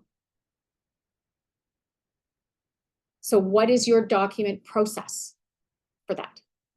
What are your expectations for documents? That is a conversation that I have with every client, is to say, I will never send you something to sign we have not talked about. Period. Full stop. Will not happen. Depending on what it is, we may have to meet. Otherwise, I may be able to send it to you by email to take a look at first, and we talk by phone. It depends on what it is. But I will never ask you to sign a document that you are not aware of or do not understand. That is a document expectation. It's also, oh, by the way, kind of tied to your license, but just FYI. So that one is really important to me. There's a ton of people who are just sending stuff and thinking that their clients are reading this and understanding it, and they have no idea. And or they aren't even reading it because it goes all the way through. Bing, bing, bing, bing, bing. And especially if there's only one signature at the bottom, it goes right to the bottom. There's going to be the few personalities who actually stop it and pay attention, but most are not. They click, click, click, click, click. You know how you're going to know, first of all, how fast does that e-signature notification come in from the time you sent it? If you think about it, in most cases, it's within like a minute. So you're telling me that you just read the 6 pages of documents I sent you and you understand them? How's that possible? Think about it. So now imagine that this consumer is unhappy or that there's an actual problem, and this situation now takes you to the NSREC for a complaint, or God forbid, E&O for litigation. So the DocuSign program will show me exactly when you sent it, and it will show me exactly when that person signed it. So you show me where you explained it to them. Make sense? If that DocuSign came in 2 minutes later, how can you tell me that that consumer read or understood it? Show me the record, show me your Zoom, show me the notes from your meeting, show me that you booked a call, show me something, show me the email where you sent it. Because that client is now very, very logically going to be able to say, I didn't understand what I was signing. I didn't know. Terrifying, isn't it? If you think they're reading it, they're not. So that's a document expectation. Are they available electronically? You know, are they going to be somewhere with no cell reception? Blah, blah, blah. Do they have 2 separate emails? Oh, no, we share an email. Oh, no, no, we need a second email because otherwise I don't know who signed what.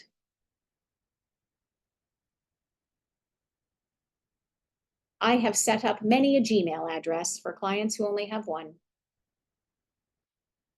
because they don't necessarily know how to set it up. Okay, I'll set it up. 123 Smith Street, you know, at Bob or whatever, your password's password, send it to them. You reset it, reset the password or whatever. Now I have an email that I can send 2 DocuSigns to. With all due respect to my husband, I am not sharing an email address with my husband,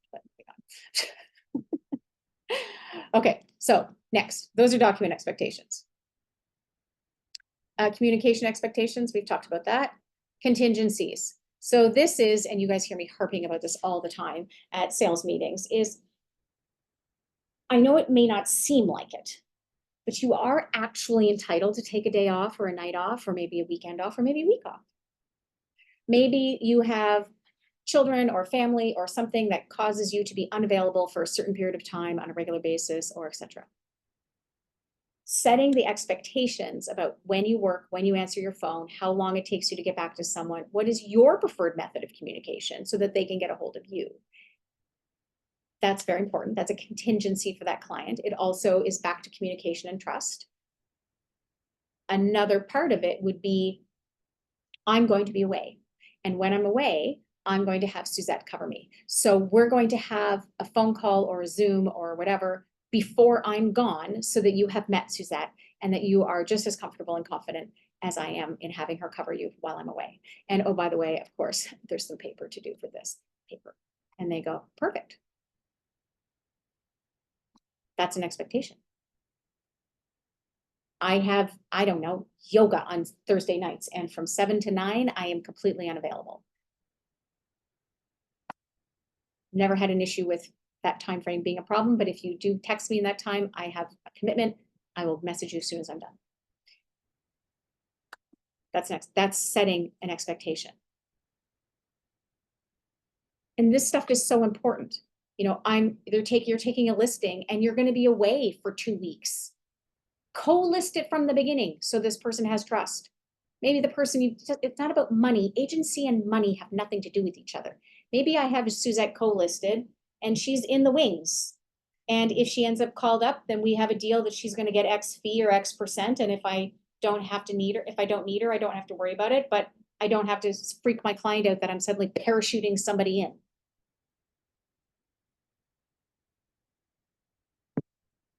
On our team, we typically have at least one other team member on an initial consult, so that if someone has to get thrown in to help, they're not a stranger. The last thing you want is you to be away. Nobody is set to cover your business. And now the client is calling the duty line. Well, number one, we've got an agency problem there. Number two, I'm pretty sure that's not the expectation that your consumer had. Who's covering for you? When are they gone? How do they reach you?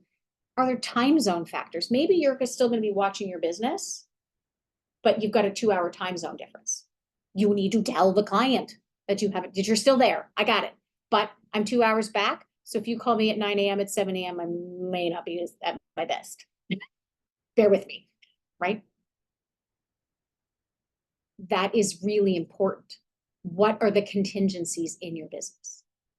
And the contingencies also go back to what I was talking about before about, let's talk about a contingency that there is an incredibly strong odd that your septic is not going to pass the sniff test, no pun intended. Ha ha ha. That's my joke for the day. Right. So let's talk about this. Let's have a contingency plan, because if we don't have the funds to do this, then you can't actually buy the next house. And this has all been for nothing. That's a contingency. I don't have the cash to replace my roof shingles that are peeling off and flying on my head. Okay, great. Let's make sure that we can deal with that in a holdback. That's going to be the way we address that. Let's talk about that now. Same thing with sewer lines, right? These are your contingencies. It's not just for your own access from a communication perspective, but from what are the scenarios that can happen? And you may not know all of these as newer agents. So that's where your mentor or one of the brokers would come in. If you're taking a new listing or working with a new client and they're looking at a different kind of property, like, what do I do? What are the things I should be watching out for? We'll help you. You'll figure it out eventually, but we will definitely help you so you don't have to fumble all the way along. So that's what we're talking about when we're talking about contingencies. Up-to-date market expectations. That's what we chatted about before earlier. I usually do end up covering it just in my own kind of weird direction, is making sure that right now you're setting the expectations that your sellers are not going to get $100,000 over asking. If you price a house at $1, you should still get the same price at the end. Market value is market value. Supply and demand, period. The sticker price is entirely about what you're trying to do. But right now, as a market expectation, I would be very, very careful in holding offers unless you, with a low price, because you can't go back up without looking like an idiot. You try to go back up and the realtor says, well, you didn't get offers at the other price. Why should I pay you that now? It's a pretty reasonable question, but that's a market expectation. We need to be listing at prices that you're prepared to accept. If you're not prepared to accept this low number with the chance we might get more, then we shouldn't list at that number.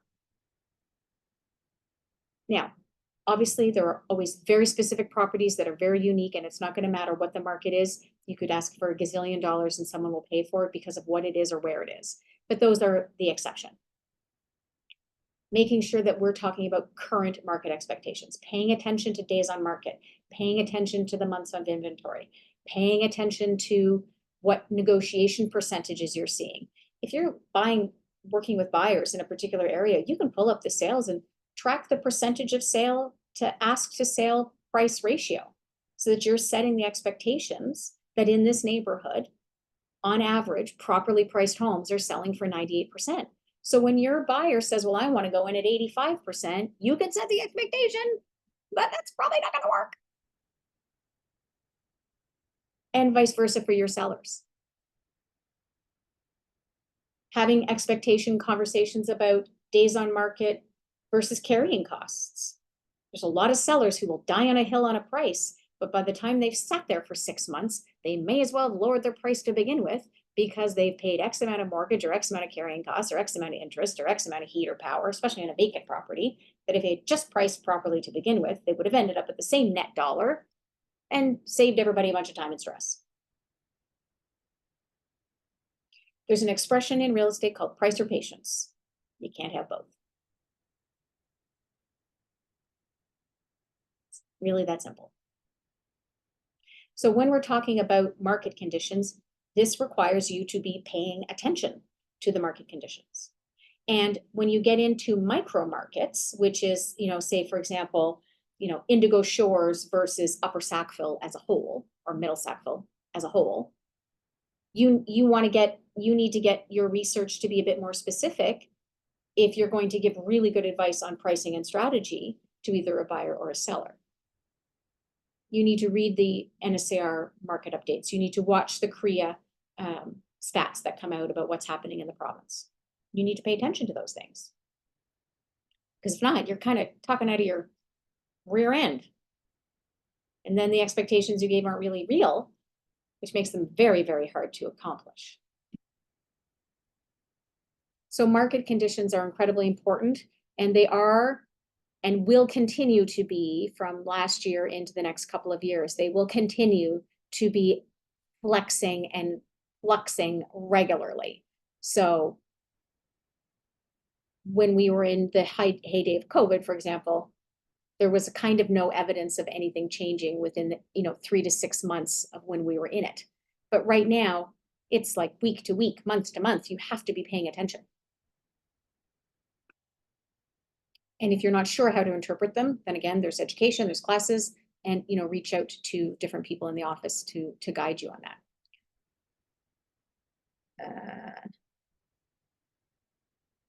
Reviews. So seller reviews, buyer reviews, they're a beautiful thing. Don't be afraid of them. How many things do you go to buy where you check reviews? When everything is perfect all the time, do you believe it? No, not everybody has to love you. But if you are doing all of the things we've chatted about, then all of those reviews are going to say, we had a bumpy ride, but we knew it was going to be a bumpy ride, and Jane prepared me for it. She was amazing. That's an excellent review, right? So it's okay. They're kind of hard to get because people forget they mean well. So you do have to kind of stalk your humans. At the same time, if you have worked with someone who's incredibly unpleasant and you would really never like to talk to them again, or you really feel that no matter how good you did, they do not appreciate it, do not ask them for one. It's just good business sense. Don't ask them for one. Doesn't mean they're not going to give you one anyway. But it's also okay for them not all to be perfect. You can also, when it comes to reviews, there's kind of a weird upside down expectation that everybody has. And this was brought to my attention actually at a course I was on, I don't know, 6 months ago, a year ago. I don't know what day it was. And it was about, it was actually a class on reviews. And the conversation was about, well, how many reviews do you give? Do you review your business partners? Do your clients have businesses that you frequented? Do you review them? But you want them to review you? Just saying, you get what you give. Maybe we need to be offering before we ask. There's lots of different elements to this, but they are important. And so again, if we've said all those different things at the beginning with expectations and communication and market understanding, et cetera, then the journey doesn't have to be perfect. But if you met all of those goals, then from the client's perspective, it will have been a great experience. Seller buyer reviews, same thing. What buyers want from their agent. So it's so interesting, this concept of finding the right home to purchase and helping you negotiate. This part here in the red, which is the find the house, honestly, we prep our clients that this is not the biggest part of our expertise. It's not to say we're not going to find the house, but the reality is with access to technology now, they're seeing the same inventory you're seeing. Where your value comes in is saying, no, we shouldn't go to this one because it needs windows, doors, siding, whatever, blah, blah, blah. Is that within your budget? If not, then maybe we don't want to go to it. Or I've been in this one and the pictures should get the Academy Award of photos because she's disgusting, right? Or I'm very confident that these pictures are terrible and that's why nobody's going and that's why it's there. We should go look. It's a terrible street. This has happened down the road. Oh, by the way, there's a toxic waste plant going in your backyard. That's in the finding the home. It's that stuff. Not necessarily just that you found it on MLS. Everybody can see it on MLS. Everybody. That's not a unique proposition. Your value to your buyers is the filtering that you do. It's the guidance, it's the expectations, it's the service that goes with finding that. Doesn't matter who found it online. Did you find the house that suits the needs of your client? And sometimes that's when you show the house and go, okay, no, you can't, but you can't buy this. No, she looked great online. No, didn't realize the neighbors were, this is what was happening. No, don't think this is going to work. That's finding the house. Don't get stuck in the finding the house is that you have a magical searchability. In my opinion, you finding the house is helping filter and sort and weed out to find them the right house for their needs, their budget, their timeline, their expertise, their handiness level, their family goals. That's finding the house. Everybody gets caught in the finding the house is how you search. To me, that has very little to do with it. And if you explain that to your buyers, you see something online, I see something online, we might send it to each other, you might send it to me, and I might say, okay, let's talk about this one. I actually showed this last week, blah, blah, blah. It is a great house, but you have told me that you don't want this, that, or the other thing. This has that. That's why I did not send it to you. Oh, okay, great. Thank you so much. Okay, let's not waste our time. Does that make sense to everybody? The buyers want you to help find the house, but I think there's a very strong misunderstanding in our industry that finding the house means that you have physically, magically the one that clicked on it on MLS. They want you to find the house because you know what you're doing and you know the areas and you know houses. That's finding the house. Is it possible that it was also because of your magical super fast collab center that you set up? Yes. But it is more than that. So when we're talking about this, helping to find the right home to purchase, that's exactly what I'm talking about. Help them negotiate the terms. That's where setting the market expectations is going to save you and them from writing 50 offers where you're just not that good. You don't control the market. I'd love to tell you you do. I don't. I wish I did. I don't. So helping negotiate the terms of sale is also the closing date. How do we line up our clients that are renting so that they don't have to go door to door, that, you know, they can get out 2 weeks before and get in, and then they have 2 weeks to get from one to the other? Or are they moving from another province and we can't close on the same day, province to province, because the banks can't move the money fast enough? Right? What are the terms? What's the closing date? What's the conditions? Are they getting rid of the debris? Are they cleaning it? What are they doing? All of the things. Are we fighting over bar stools? I have to tell you, bar stools are really quite the discussion on a regular basis. People are very passionate about either getting other people's bar stools or keeping their bar stools.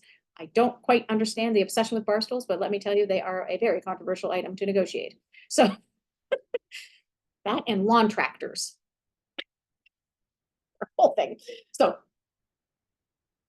if you're setting the expectations and having conversations with your clients about what it is that your role is, and acknowledging the reality of technology now and saying, you know, my role is not about that I clicked it first. My role is to help you filter it.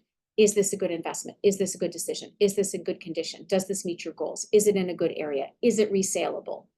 Maybe your clients are saying, I'm only gonna be there for 2 years because I'm gonna get posted out. Okay, well then you need something that is in a neighborhood that turns over.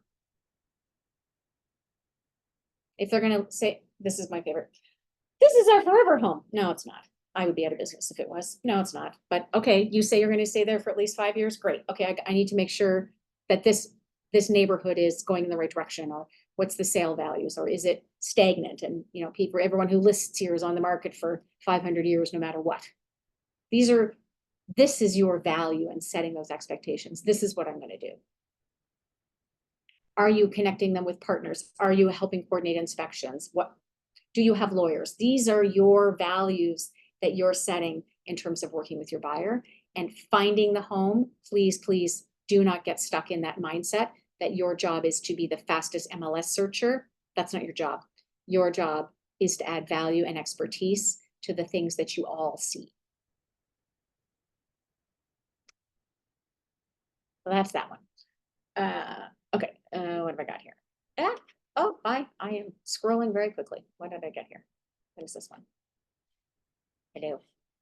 Buyer needs analysis. So there are a gazillion samples on KW Connect that you can get. And this is the same concept where it's, you know, filtering your clients so that you're not dragging them around to look at stuff they have no interest in. So I can give you an example, and there's a million of these templates. There are some things where you will have to, the next slide, ironically, is tough conversations. We've already talked about that a little bit, but this might be an example where someone says, I absolutely cannot have oil heat. Absolutely not. It used to be no electric. Now it's the opposite. You say, okay, great. However, what if it was an oil-fired furnace that you could swap out for a ducted heat pump that was electric? Oh, I hadn't considered that. So what is their financial capacity? What is the price point you're at? Do they qualify for purchase plus improvements? Because maybe this is a scenario where you go, screw it. We're going to cut out. Oil is the #1 heat source in Nova Scotia. You cut out everything with oil, you cut out a lot of properties. But maybe you switch from looking for oil with boiler to oil with furnaces so that it's ducted and you could swap out. Maybe it is oil, but the layout of the house is so conducive to a bunch of ductless mini splits that the oil should never kick in. This is you having a conversation with your buyer where you're challenging them to get out of their own preconceived way. And they can say, no, and you can go, no problem. My job is to make sure I present all of these options to you, and you may not have realized that this was an option. Does this make sense to you guys? So having some form of pre-qualification. I know I've worked with lots of buyers over the years who are like, I worked with this agent and all they did was send me drip emails with everything that I could already see, or they kept taking me to things that I told them absolutely were a deal breaker. Then if it's a deal breaker, there's a difference between a deal breaker and I'd like. Maybe, for example, they have to be on a bus route. Well, there's being on a bus route and there's being on a bus route. I.e., I live in Porters Lake. There's technically a bus that goes to Porters Lake. I wouldn't tell anybody ever that is a bus route. If you would like to be nowhere, anywhere, and anytime fast, you can take the bus from Porters Lake to wherever it goes. I don't know where it goes, Micmac, I guess, I'm assuming. And then you get on another bus, and then you get on another bus. So that's not really a bus route to me. Is that your primary mode of transportation? Yes. Then I need to, how many bus stops are you prepared to do? Are you able to drive to a park and ride and then get on a bus? Or do you need to bus from the door? How far do you want to walk? For example, they might say, oh, I get this all the time with families where one spouse travels, is away for any number of reasons, military, works out west, whatever. And they're like, oh, we want privacy, I want 2 acres, whatever. So the driveway's 120 feet long. And I go, okay, great. So what's the plan for when so-and-so is not there to plow this thing? And the family has 2 small children under 3. Are they in the house by themselves for 2 hours while you're out snow blowing this driveway? Or are we prepared to hire someone? Oh, I hadn't thought of that. Because you could do, I'm just saying, at 7 o'clock in the morning, when you have to be at work at 9 and drop your kids off and you have a 100-foot driveway full of snow, what's the plan? That's where buyer sheets come in, because you're pre-qualifying. Okay, so if we don't want to do that, then we need to not look. We can look at private, meaning bigger lots in the city with some trees around it, maybe an older neighborhood, for example. So that would be the difference between, say, Portland Hills and Woodlawn, if I was going to go Dartmouth. Woodlawn has bigger lots, lots of trees. Portland Hills does not. The houses can touch each other. So if I want privacy, how can I get privacy and not have to have someone shovel a 100-foot driveway that requires a plow? So when you're doing your buyer qualification sheets, you're asking these kinds of questions. They're like, I don't care about the style of home, blah, blah, blah. I really like X neighborhood, whatever. Okay, great. Do we have anybody with mobility needs in your family? I can give you an example for me personally.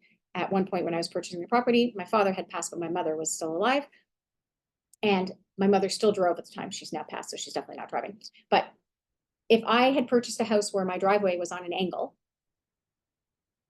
my mother would have been able to park the car, but she wouldn't have been strong enough to hold the door open on the car without it squashing her back into her own car. Make sense? So I needed to make sure I had a level-ish driveway so that if my mother was over, that she wasn't going to get smoked by her own car and rolling down the driveway. That was a me thing. But you'll have these conversations with different people. Having conversations with your buyers in the sense of they're like, well, I'm good, I can live anywhere. But let's say they live in, I don't know, an apartment in Clayton Park right now for Halifax. And they're like, I can live anywhere. Okay, great. Where are your friends? Where is your family? Are they going to visit you if you buy a house in Muscat Albert Harbor? Or are you going to live out there in your little cute little house all by yourself? You can ask whatever questions you want on your buyer qualification. But the more you filter, the more you get to know your people, the more value you bring, the more loyalty you create, the more confidence you create, and you will also save yourself a massive amount of time running around looking at stuff that is not suitable. So please find some of the buyer templates. There will be some in here that you can download and customize them. Make them your own. Any questions on that? Thoughts, comments?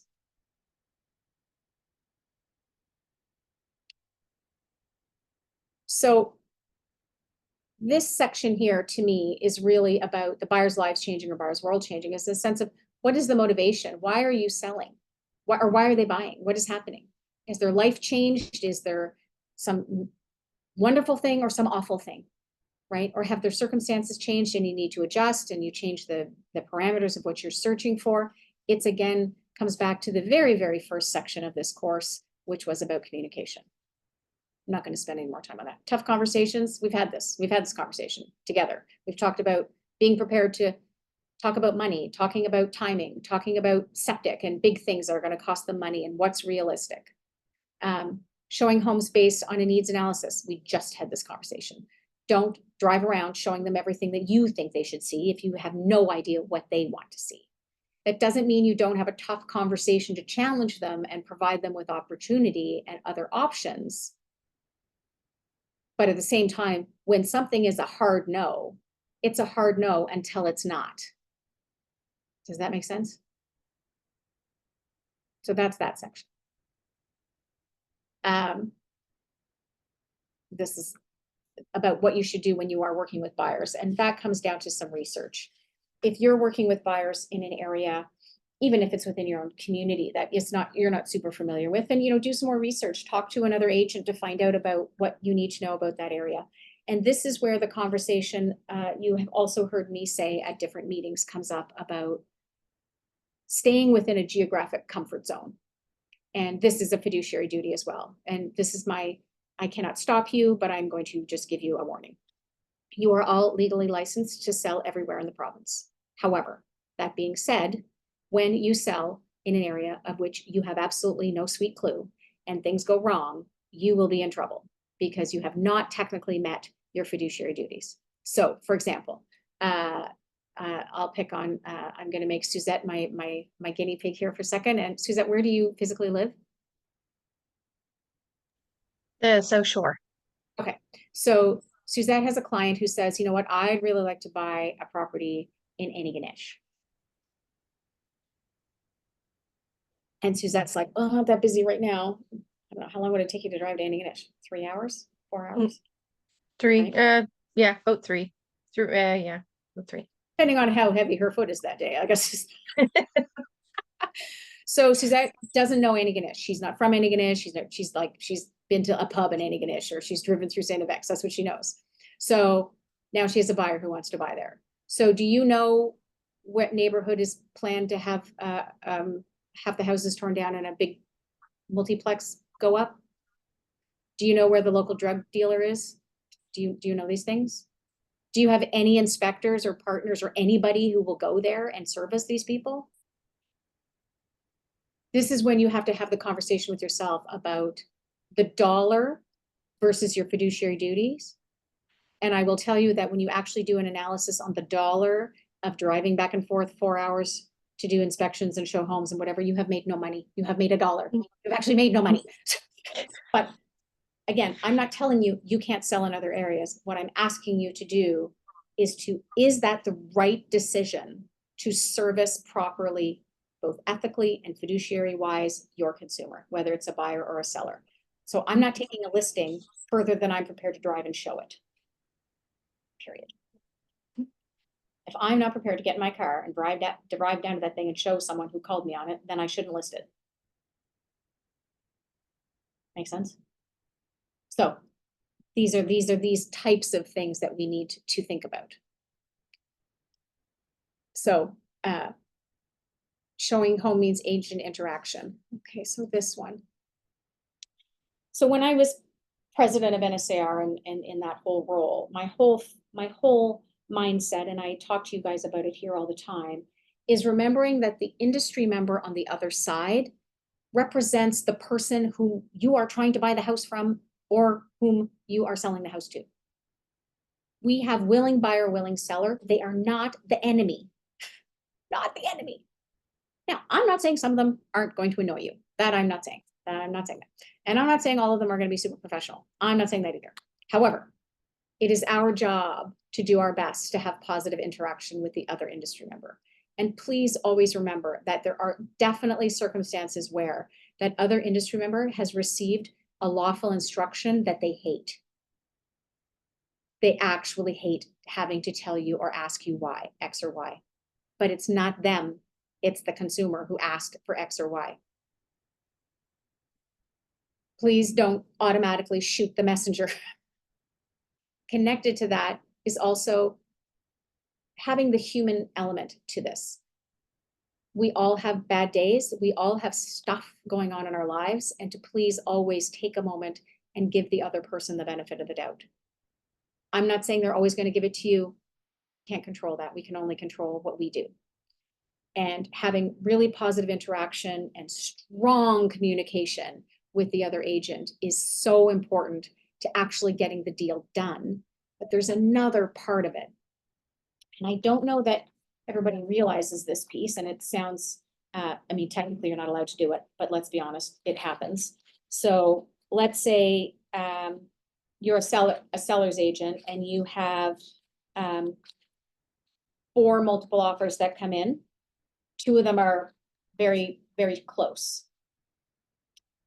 Like they're borderline identical. Do you not think that that industry member is going to steer that consumer to the agent that they've had the best, most positive professional experience with versus the other? If you think that your actions on a deal don't have a lasting carry forward, I'm afraid to tell you, you are incredibly mistaken. There are agents who you are going to dislike working with to the point where when you have 2 or 3 homes, you're kind of unintentionally, naturally going to steal clients away or steer them away from the other one because you know that doing a deal on that one is going to be so freaking awful. I mean, we can't not show a property based on our last rules. We can't not cooperate with people. That doesn't mean it's always great. I'm not going to insult you and say that that is. That's not true. But I don't want it to ever be that you were the one who wasn't the great one. Yeah, and I'd like to say something there because my wife Susan has been in much longer than I have, 10, 12 years in the real estate industry, but she has had in the past some, and I'm not trying to say, some male agents that have treated her, maybe spoke condescendingly towards her and stuff, and just treated her, like, I'm the expert here, you're just a woman in this deal, do what I say, that kind of thing. And it's wrong that anyone would ever do that. But like you say, she remembers how they made her feel. And does she ever want to do a deal with them again? No. So if it came down to a multiple offer situation, it would be just that. Well, and even if you're doing a deal and, let's say let's say James is the bad guy for a second. James. And, he's not communicating and his paperwork is garbage and he's like last minute on everything. And I'm fighting with him to get any communication. I don't know what's happening. My client's annoyed and I'm annoyed. And we get through this deal. Fine.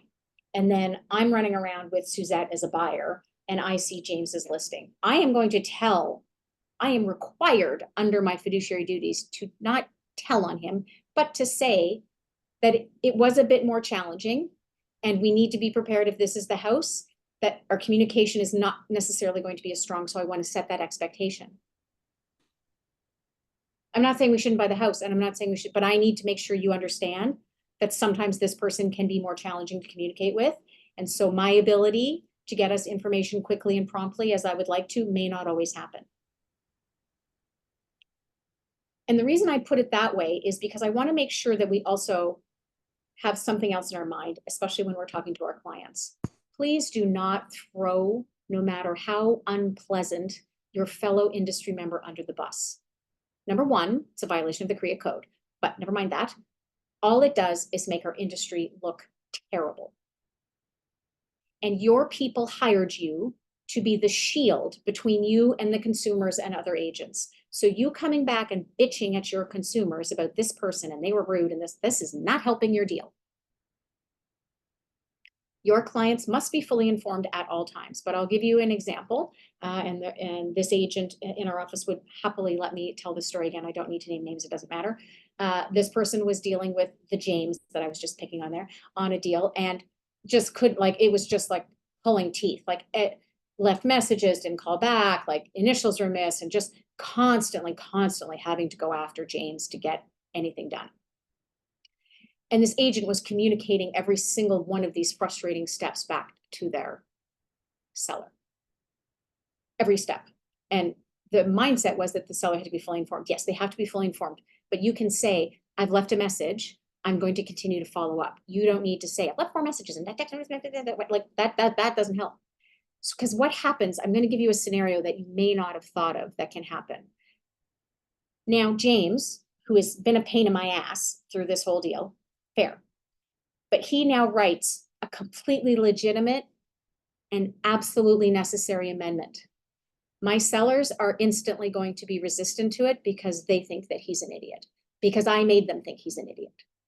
So they don't trust the amendment. And no matter what I say that they should sign it because it's really what should happen, because it's actually the thing, I am now climbing a mountain. My client's experience also is now not the stress-free positive experience that justified them giving me X% of their house to pay me and James to do this deal. So yes, you must keep your consumers fully informed, but you do not need to drag your stress or your frustration with another industry member into that scenario. And please remember that if you are ever having a very serious lack of communication or issue with another industry member, that you call me and we will do everything we can on our end to expedite a change in that. Does that make sense to everybody? Okay. So that's that. What do I got? Oh, okay. This is this kit. So I'm just going to say, I'll give you my 2 cents on the kit. So this is the thing that's been around forever. So you're supposed to carry this like bucket of stuff in the trunk of your car with a whole bunch of stuff. I'm not saying you shouldn't have some stuff in your car. I keep your tape measure. I have a mag light that I could land a plane with for when I show a house and the lights are out or the basement's dark, et cetera, et cetera. Some people bring bottles of water for clients, some people bring umbrellas, some people bring, you bring whatever you want. What I can tell you is the two most important things you will carry with you at all times in your car, and should never come out, are a tape measure and a flashlight. Because you're going to be measuring egress windows constantly, constantly. Is this window big enough? The window itself is no good. Is the hole big enough to put a proper egress window in? You're gonna measure egress windows all the time. And flashlights, I don't know why agents don't tell all sellers to make sure all the light bulbs work, but they don't. And you will definitely be in homes where your phone flashlight is not enough. We are also at this weird time of year where at 5:05 you have sun, and 5:20 it's black as pitch outside and you can't see anything. So have a really good flashlight, right? Everything else that you choose to bring, first aid kits, blah, blah, blah, all the other stuff that's listed in there, that's your business. I am not lugging that stuff in my car personally. I mean, I have a first aid kit, but I'm not bringing all of the things necessarily. That's your business choice. I'm just telling you what I have found are the two most essential items in my 20 years are those two items. And when I say I have a mag light, I mean, I have like the highest looms I think you can get in a flashlight. They're blinding someone, because what's the point of having a sad little one? It doesn't do anything, okay? So that's that. I'm just moving over. Safety first. So I do want to talk about this one quickly for a second. So this is not a female issue. Let me first be very clear about this. Safety in a property and showing homes to be safe is not just a problem that women should be concerned about. We've recently had the issue in Ontario. Everybody's aware of that poor woman who was murdered. Whether it was related to real estate or not, I don't know that that's been related, but my understanding is that she was supposed to show a property, is what I had last heard. Again, I'm not the police and I could be wrong, but if you are going out to show property, by yourself, into a particularly either vacant home, a rural area, people you've never met, please either take someone else with you or make someone else sure someone knows exactly where you are and when you get there and when you're leaving. Personally, I don't do open houses without another human with me. I'm not interested in being alone in a vacant house by myself, where I'm just inviting the entire world. That's my personal choice. If you're door knocking, again, it's your choice. Bring another person with you if you want. One of you do one side of the street, one of you do the other. But there's somebody watching that if you were to step into somebody's house, they know that your coworker's across the road. Please be smart. We have this blind trust in humans because of what we do, but you are in some cases putting yourselves in very difficult positions. So that's one element of safety. Another element of safety is, don't climb on things, don't climb under things, don't go on, just don't climb into people's roofs or into attics. We're not allowed to do that. First of all, you're not insured. But is it safe? Don't allow your clients to climb over the rotten deck. That type of thing. But another element, big element of the safety is just truly making sure that your personal safety is also looked after and that of your clients. Okay. What have I got here? Yes, your job is to sell homes, not to show homes. And that's where the pre-qualification of your buyers is so important, so that you are just not essentially a tour guide. But I think most people are pretty good at that. That's also, for example, making sure that that they're pre-qualified, that they're actually ready. Does their lease line up, blah, blah, blah, versus, they're looking in 2 years and you're keeping their Sunday afternoon occupied. This one is important. The reason why people hesitate, again, this comes down to your preparation and your consultation with them. They're going to hesitate if they're not sure what it's going to cost them. They're going to hesitate if they're not sure about the area or different things that you may have not researched. So the more information you prep for, the more likely when you take the humans out that they're actually going to be prepared to pull the trigger and actually purchase something. If you've had a client, for example, that you've been working with for X amount of months, well, did their pre-approval run out? This was a huge issue when the rates were going up. The pre-approvals were running out and then they didn't qualify for the same price point. Well, that's relevant. They're going to hesitate because they're terrified. Or are they even still qualified to go? So it is very important that we prep them. Motivation, solving their challenges. We've talked about these things throughout our time together today, ironically, without specifically doing this. And it's going, you know, why are they moving? Is there a reason? Is there a timeline? Can I accomplish that? Is this realistic? Do the market conditions support that? So having that information so that you can do that, allaying the fears and solving the challenges, that is one of your biggest jobs. And that's where, if you've prepped them and they know your expectations, they know the market expectations, they know the document expectations, they know the time expectations, then those fears are in most cases gone. If you have shown that you know how to problem solve, you've advised them that you have the partners here, you have the inspectors, blah, blah, blah, whatever your network is, and you are demonstrating as you go, this is also why being in a non-fiduciary relationship, i.e. customer transaction, is difficult, because you can't solve their problems. And so the experience is never as good because you can't help with that.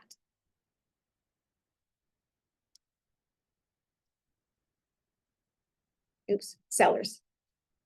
So again, I inadvertently end up covering a lot of things ahead of slides, but this is a lot of what we've already talked about. What does a seller want from you? They want to help price the home competitively. And I'm going to challenge that one just a little bit. I don't necessarily think that all sellers want you to help price their house competitively. They want you to price it at the highest possible number that will still accomplish their other goals. Do you see the difference? Yes, no. I have blank stares. James, yes, no? No, okay. So when we say competitively, because this is coming from the seller, what does a seller want? We know that in order to sell their home, they must be priced competitively, meaning that they are not, if you think of two used cars and they're the same make, they're the same model, they're the same year, but one has a different trim level and lower mileage. Well, if they're the same price, you're going to buy that one. You're not going to buy the one that has more mileage and doesn't have leather, for example, if they're the same price and the same everything else. So real estate's the same thing. You've got used goods out on the market. So if your house is priced too high, then it's very lovely of you to help sell the neighbor's house. Congratulations. It's very sweet of you. So you need it to be competitive because that's the way you're going to accomplish the goals of your client. They want to sell and be in X place by X time. They want their kids to start school here. I don't know, they're relocating. I don't know what they're doing. They have to do it before their interest rate changes or their pre-approval runs out, their lease is over and they're going to end up on the street. When we're talking about competitively, I don't know that sellers process that way. And that's why I'm challenging this mindset, because this slide says this is what sellers want. I don't think that's what sellers want necessarily. They want the highest price that you can get them in the shortest amount of time with the least amount of problems that's still going to get it sold. So that is by definition competitively, but they don't see that. And the reason I mention that is because how you approach your language about what are their motivations and what are you trying to do and when do we need to get there? Okay, so if that's the case, then this would be my pricing recommendation,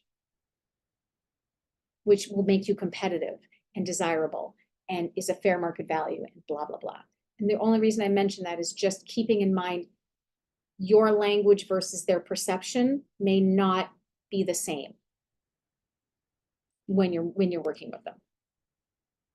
And then help market the home to potential buyers, help sell the home within a specific time frame, help find them ways to fix it up, and other. The other could be anything. I don't know. It could be coordinating with an agent in another province or making sure all these things line up or working with a relocation company. But ultimately, the seller wants you to price the home properly, help them present the home properly, work to attract buyers, whether that's through marketing, advertising, open houses, walking, door knocking. There's a million ways that you can accomplish that. And they want you to help negotiate, and then they want whatever else they want that goes with it. But ultimately, if we sum it up, it's that they want you to sell their house in the shortest period of time with the highest amount, with the least amount of problems. That's why they're hiring you, or else they would do it themselves. So please make sure that your approach and your value proposition is addressing those items, because that's how you can truly deliver value to accomplish the goals of that individual seller, which may be different than another seller, while still sticking to your fiduciary duties. Clear like mud? Okay, so that's that one. So, oh, look, there we go. That's exactly what I just said. So that's again, this one I don't care about. What the sellers can control is the price and the condition of their home. And the condition dictates the price. And that is where truly understanding how to read comparables is really important. Because they will say, yes, but the neighbor's house sold down the road and it had X, they got X, so I want Y. I want the same number. Okay, yes, I understand you have the same box, we're on the same street. They have, I don't know, a brand new kitchen that just fell out of Homes and Gardens, and they've upgraded all the flooring, and you have not. So our condition is not equal. Our value offering is not the same. You may be working with sellers where you say, if we go on the market in this time and you do this, then this would be how I would price you. If you do this, then I could probably price you here. You decide what you're prepared to do or not do. You're in charge. They may not have the time, they may not have the money, they may not have the expertise, and so you're here. So you set the expectations that that's where we need to be. Because if not, if we're priced the same as this guy who actually looks like this, he's going to sell, not us. Your sellers are in control of the price to a certain degree. It is also a business decision that you have to make as to whether or not you will list homes that are egregiously overpriced. That is a business decision for you. I am not a fan, personally. I will regularly say to my clients that I am in the business of installing sold signs, not for sale signs. And I can't do what you want me to do at this price. I'm not that good. And I'm only going to disappoint you. And I will truly say, I know someone else will put their sign up and tell you that they can do it. If they can, that's great, but I can't. I don't have any data that shows me that this number will work. I'm not talking 5 or 10 grand over. I'm talking like ridiculous. Where you are spending money on photography and advertising and staging and whatever the hell else you're spending money on, never mind your time, when you know you have no chance in the world of getting them that number. To me, that's not a great business decision. There's also, to be perfectly honest, I am not interested in having my sign up on a price where I look like a complete moron and only undermine my own credibility in the market. But that's your choice. There is a mindset, oh, well, I'll take them and I'll get them down, I'll get them down, I'll get them down. That's not the same as we're in kind of a gray area and maybe we can try this slightly higher number for a short period of time, but we need to be very clear because it's price or patience. Remember, that never changes. So which way is it? But it is a business decision that you have to make as to whether or not you are going to pay physical hard costs in addition to your time and essentially set up your seller to be disappointed. That is your choice. You are allowed to list it. I'm not going to tell you not to, but I want you to set your own business standards for yourself. You deserve to be treated well, and you deserve to be paid for the work you do. So that's my rant on pricing. Sensitive seller conversations. I think we've already talked about that. That is, you know, I appreciate that you would like to get this out of your house. I have no data that says, like, not even close, that I can do this. That's an expectation. These are my days on market. This is what I'm going to do. This is how many open houses I'm going to do. This is what my photography is going to be. This is what my marketing is going to be. Those are your expectations. And having difficult conversations are going to be about, yes, no, I recommend this, I don't recommend that. We need to plan for this contingency, etc. those are your difficult conversations. Nobody wants to have conversations where you're disappointing your client, but you're not disappointing them if you've set the expectations on what the market is and what you're doing and how you work, and that you're going to tell them the truth all the time, whether they like it or not.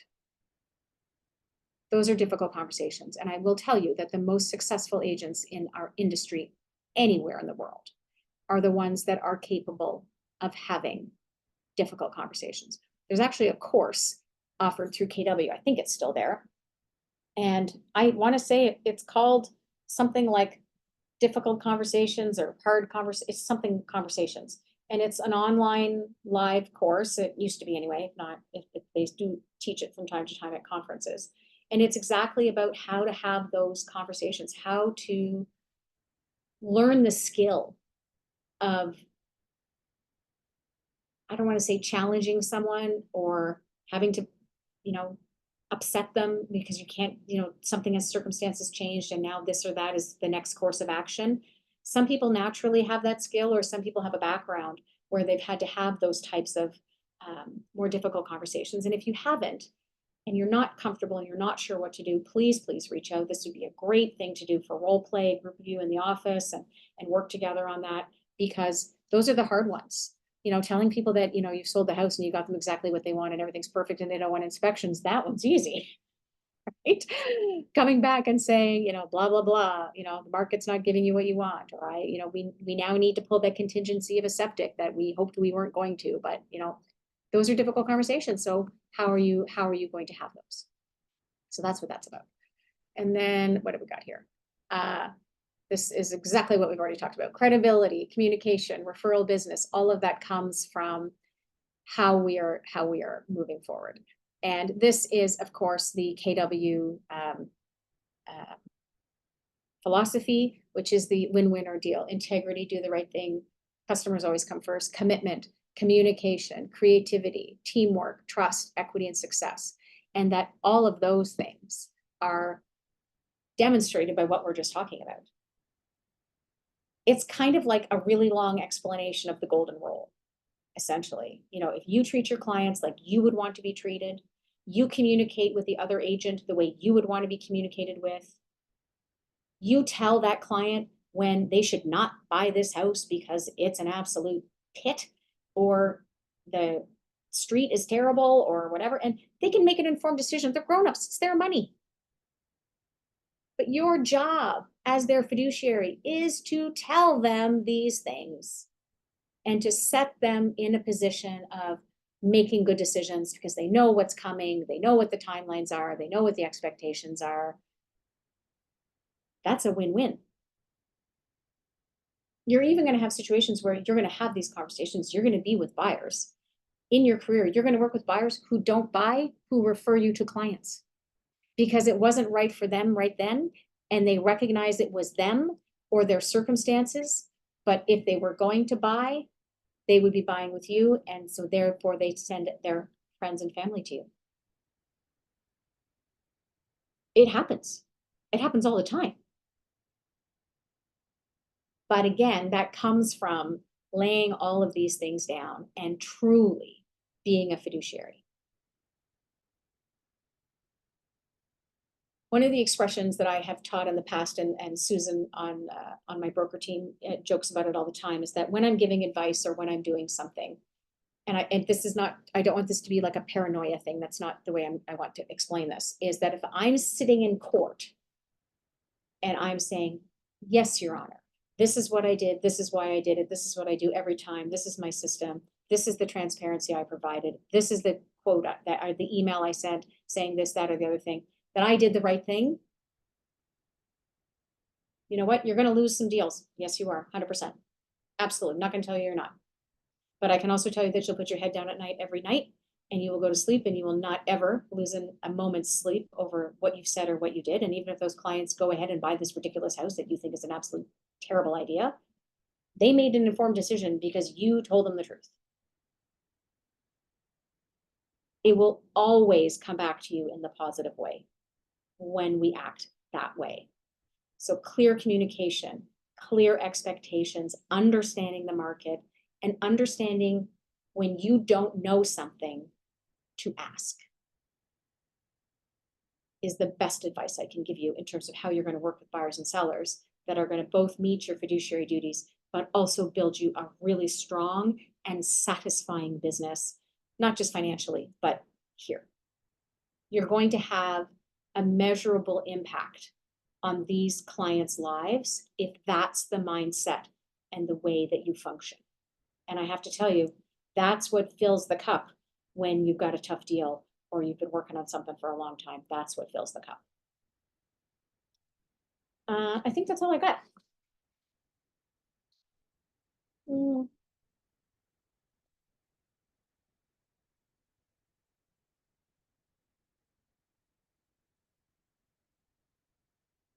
Yeah, some of the other stuff we're getting into is it's getting into stuff that's not gonna work for us in the sense of the just listed and we're not getting into that because we're getting into our MLS rules. I really wanted to focus today on really the why and the what and how all of these tie back to your legal relationships to help you explain these better to clients and to help you position yourself to run a successful business for your buyers or sellers. Do you have any questions for me that I have not answered?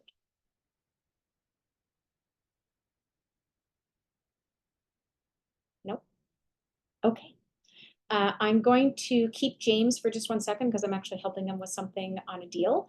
But I thank the rest of you very, very much for being here. I appreciate your time. And if you have any questions on this, let me know. In theory, I get all of you and maybe more on Wednesday. I am going to ask, I'll probably send out an email because just depending on timing in my day, if I'm going to have everybody online again today, I may not physically drive into the office if I'm going to have an entirely online class. So I'll message out to all agents, I guess, and just check. And you can let me know if you are coming in. I'm happy to come in. I'm happy to have, elbow to elbow, not a problem. But again, just from a time management perspective, in terms of how my appointments line up, not that I don't love driving in a circle for an hour and a half, but if I don't have to, I may not. So again, thank you so much. Have a wonderful rest of your day. And James, let's chat about your amendment. Thanks, Ann. Thank you so very much. Bye, Bye. everybody.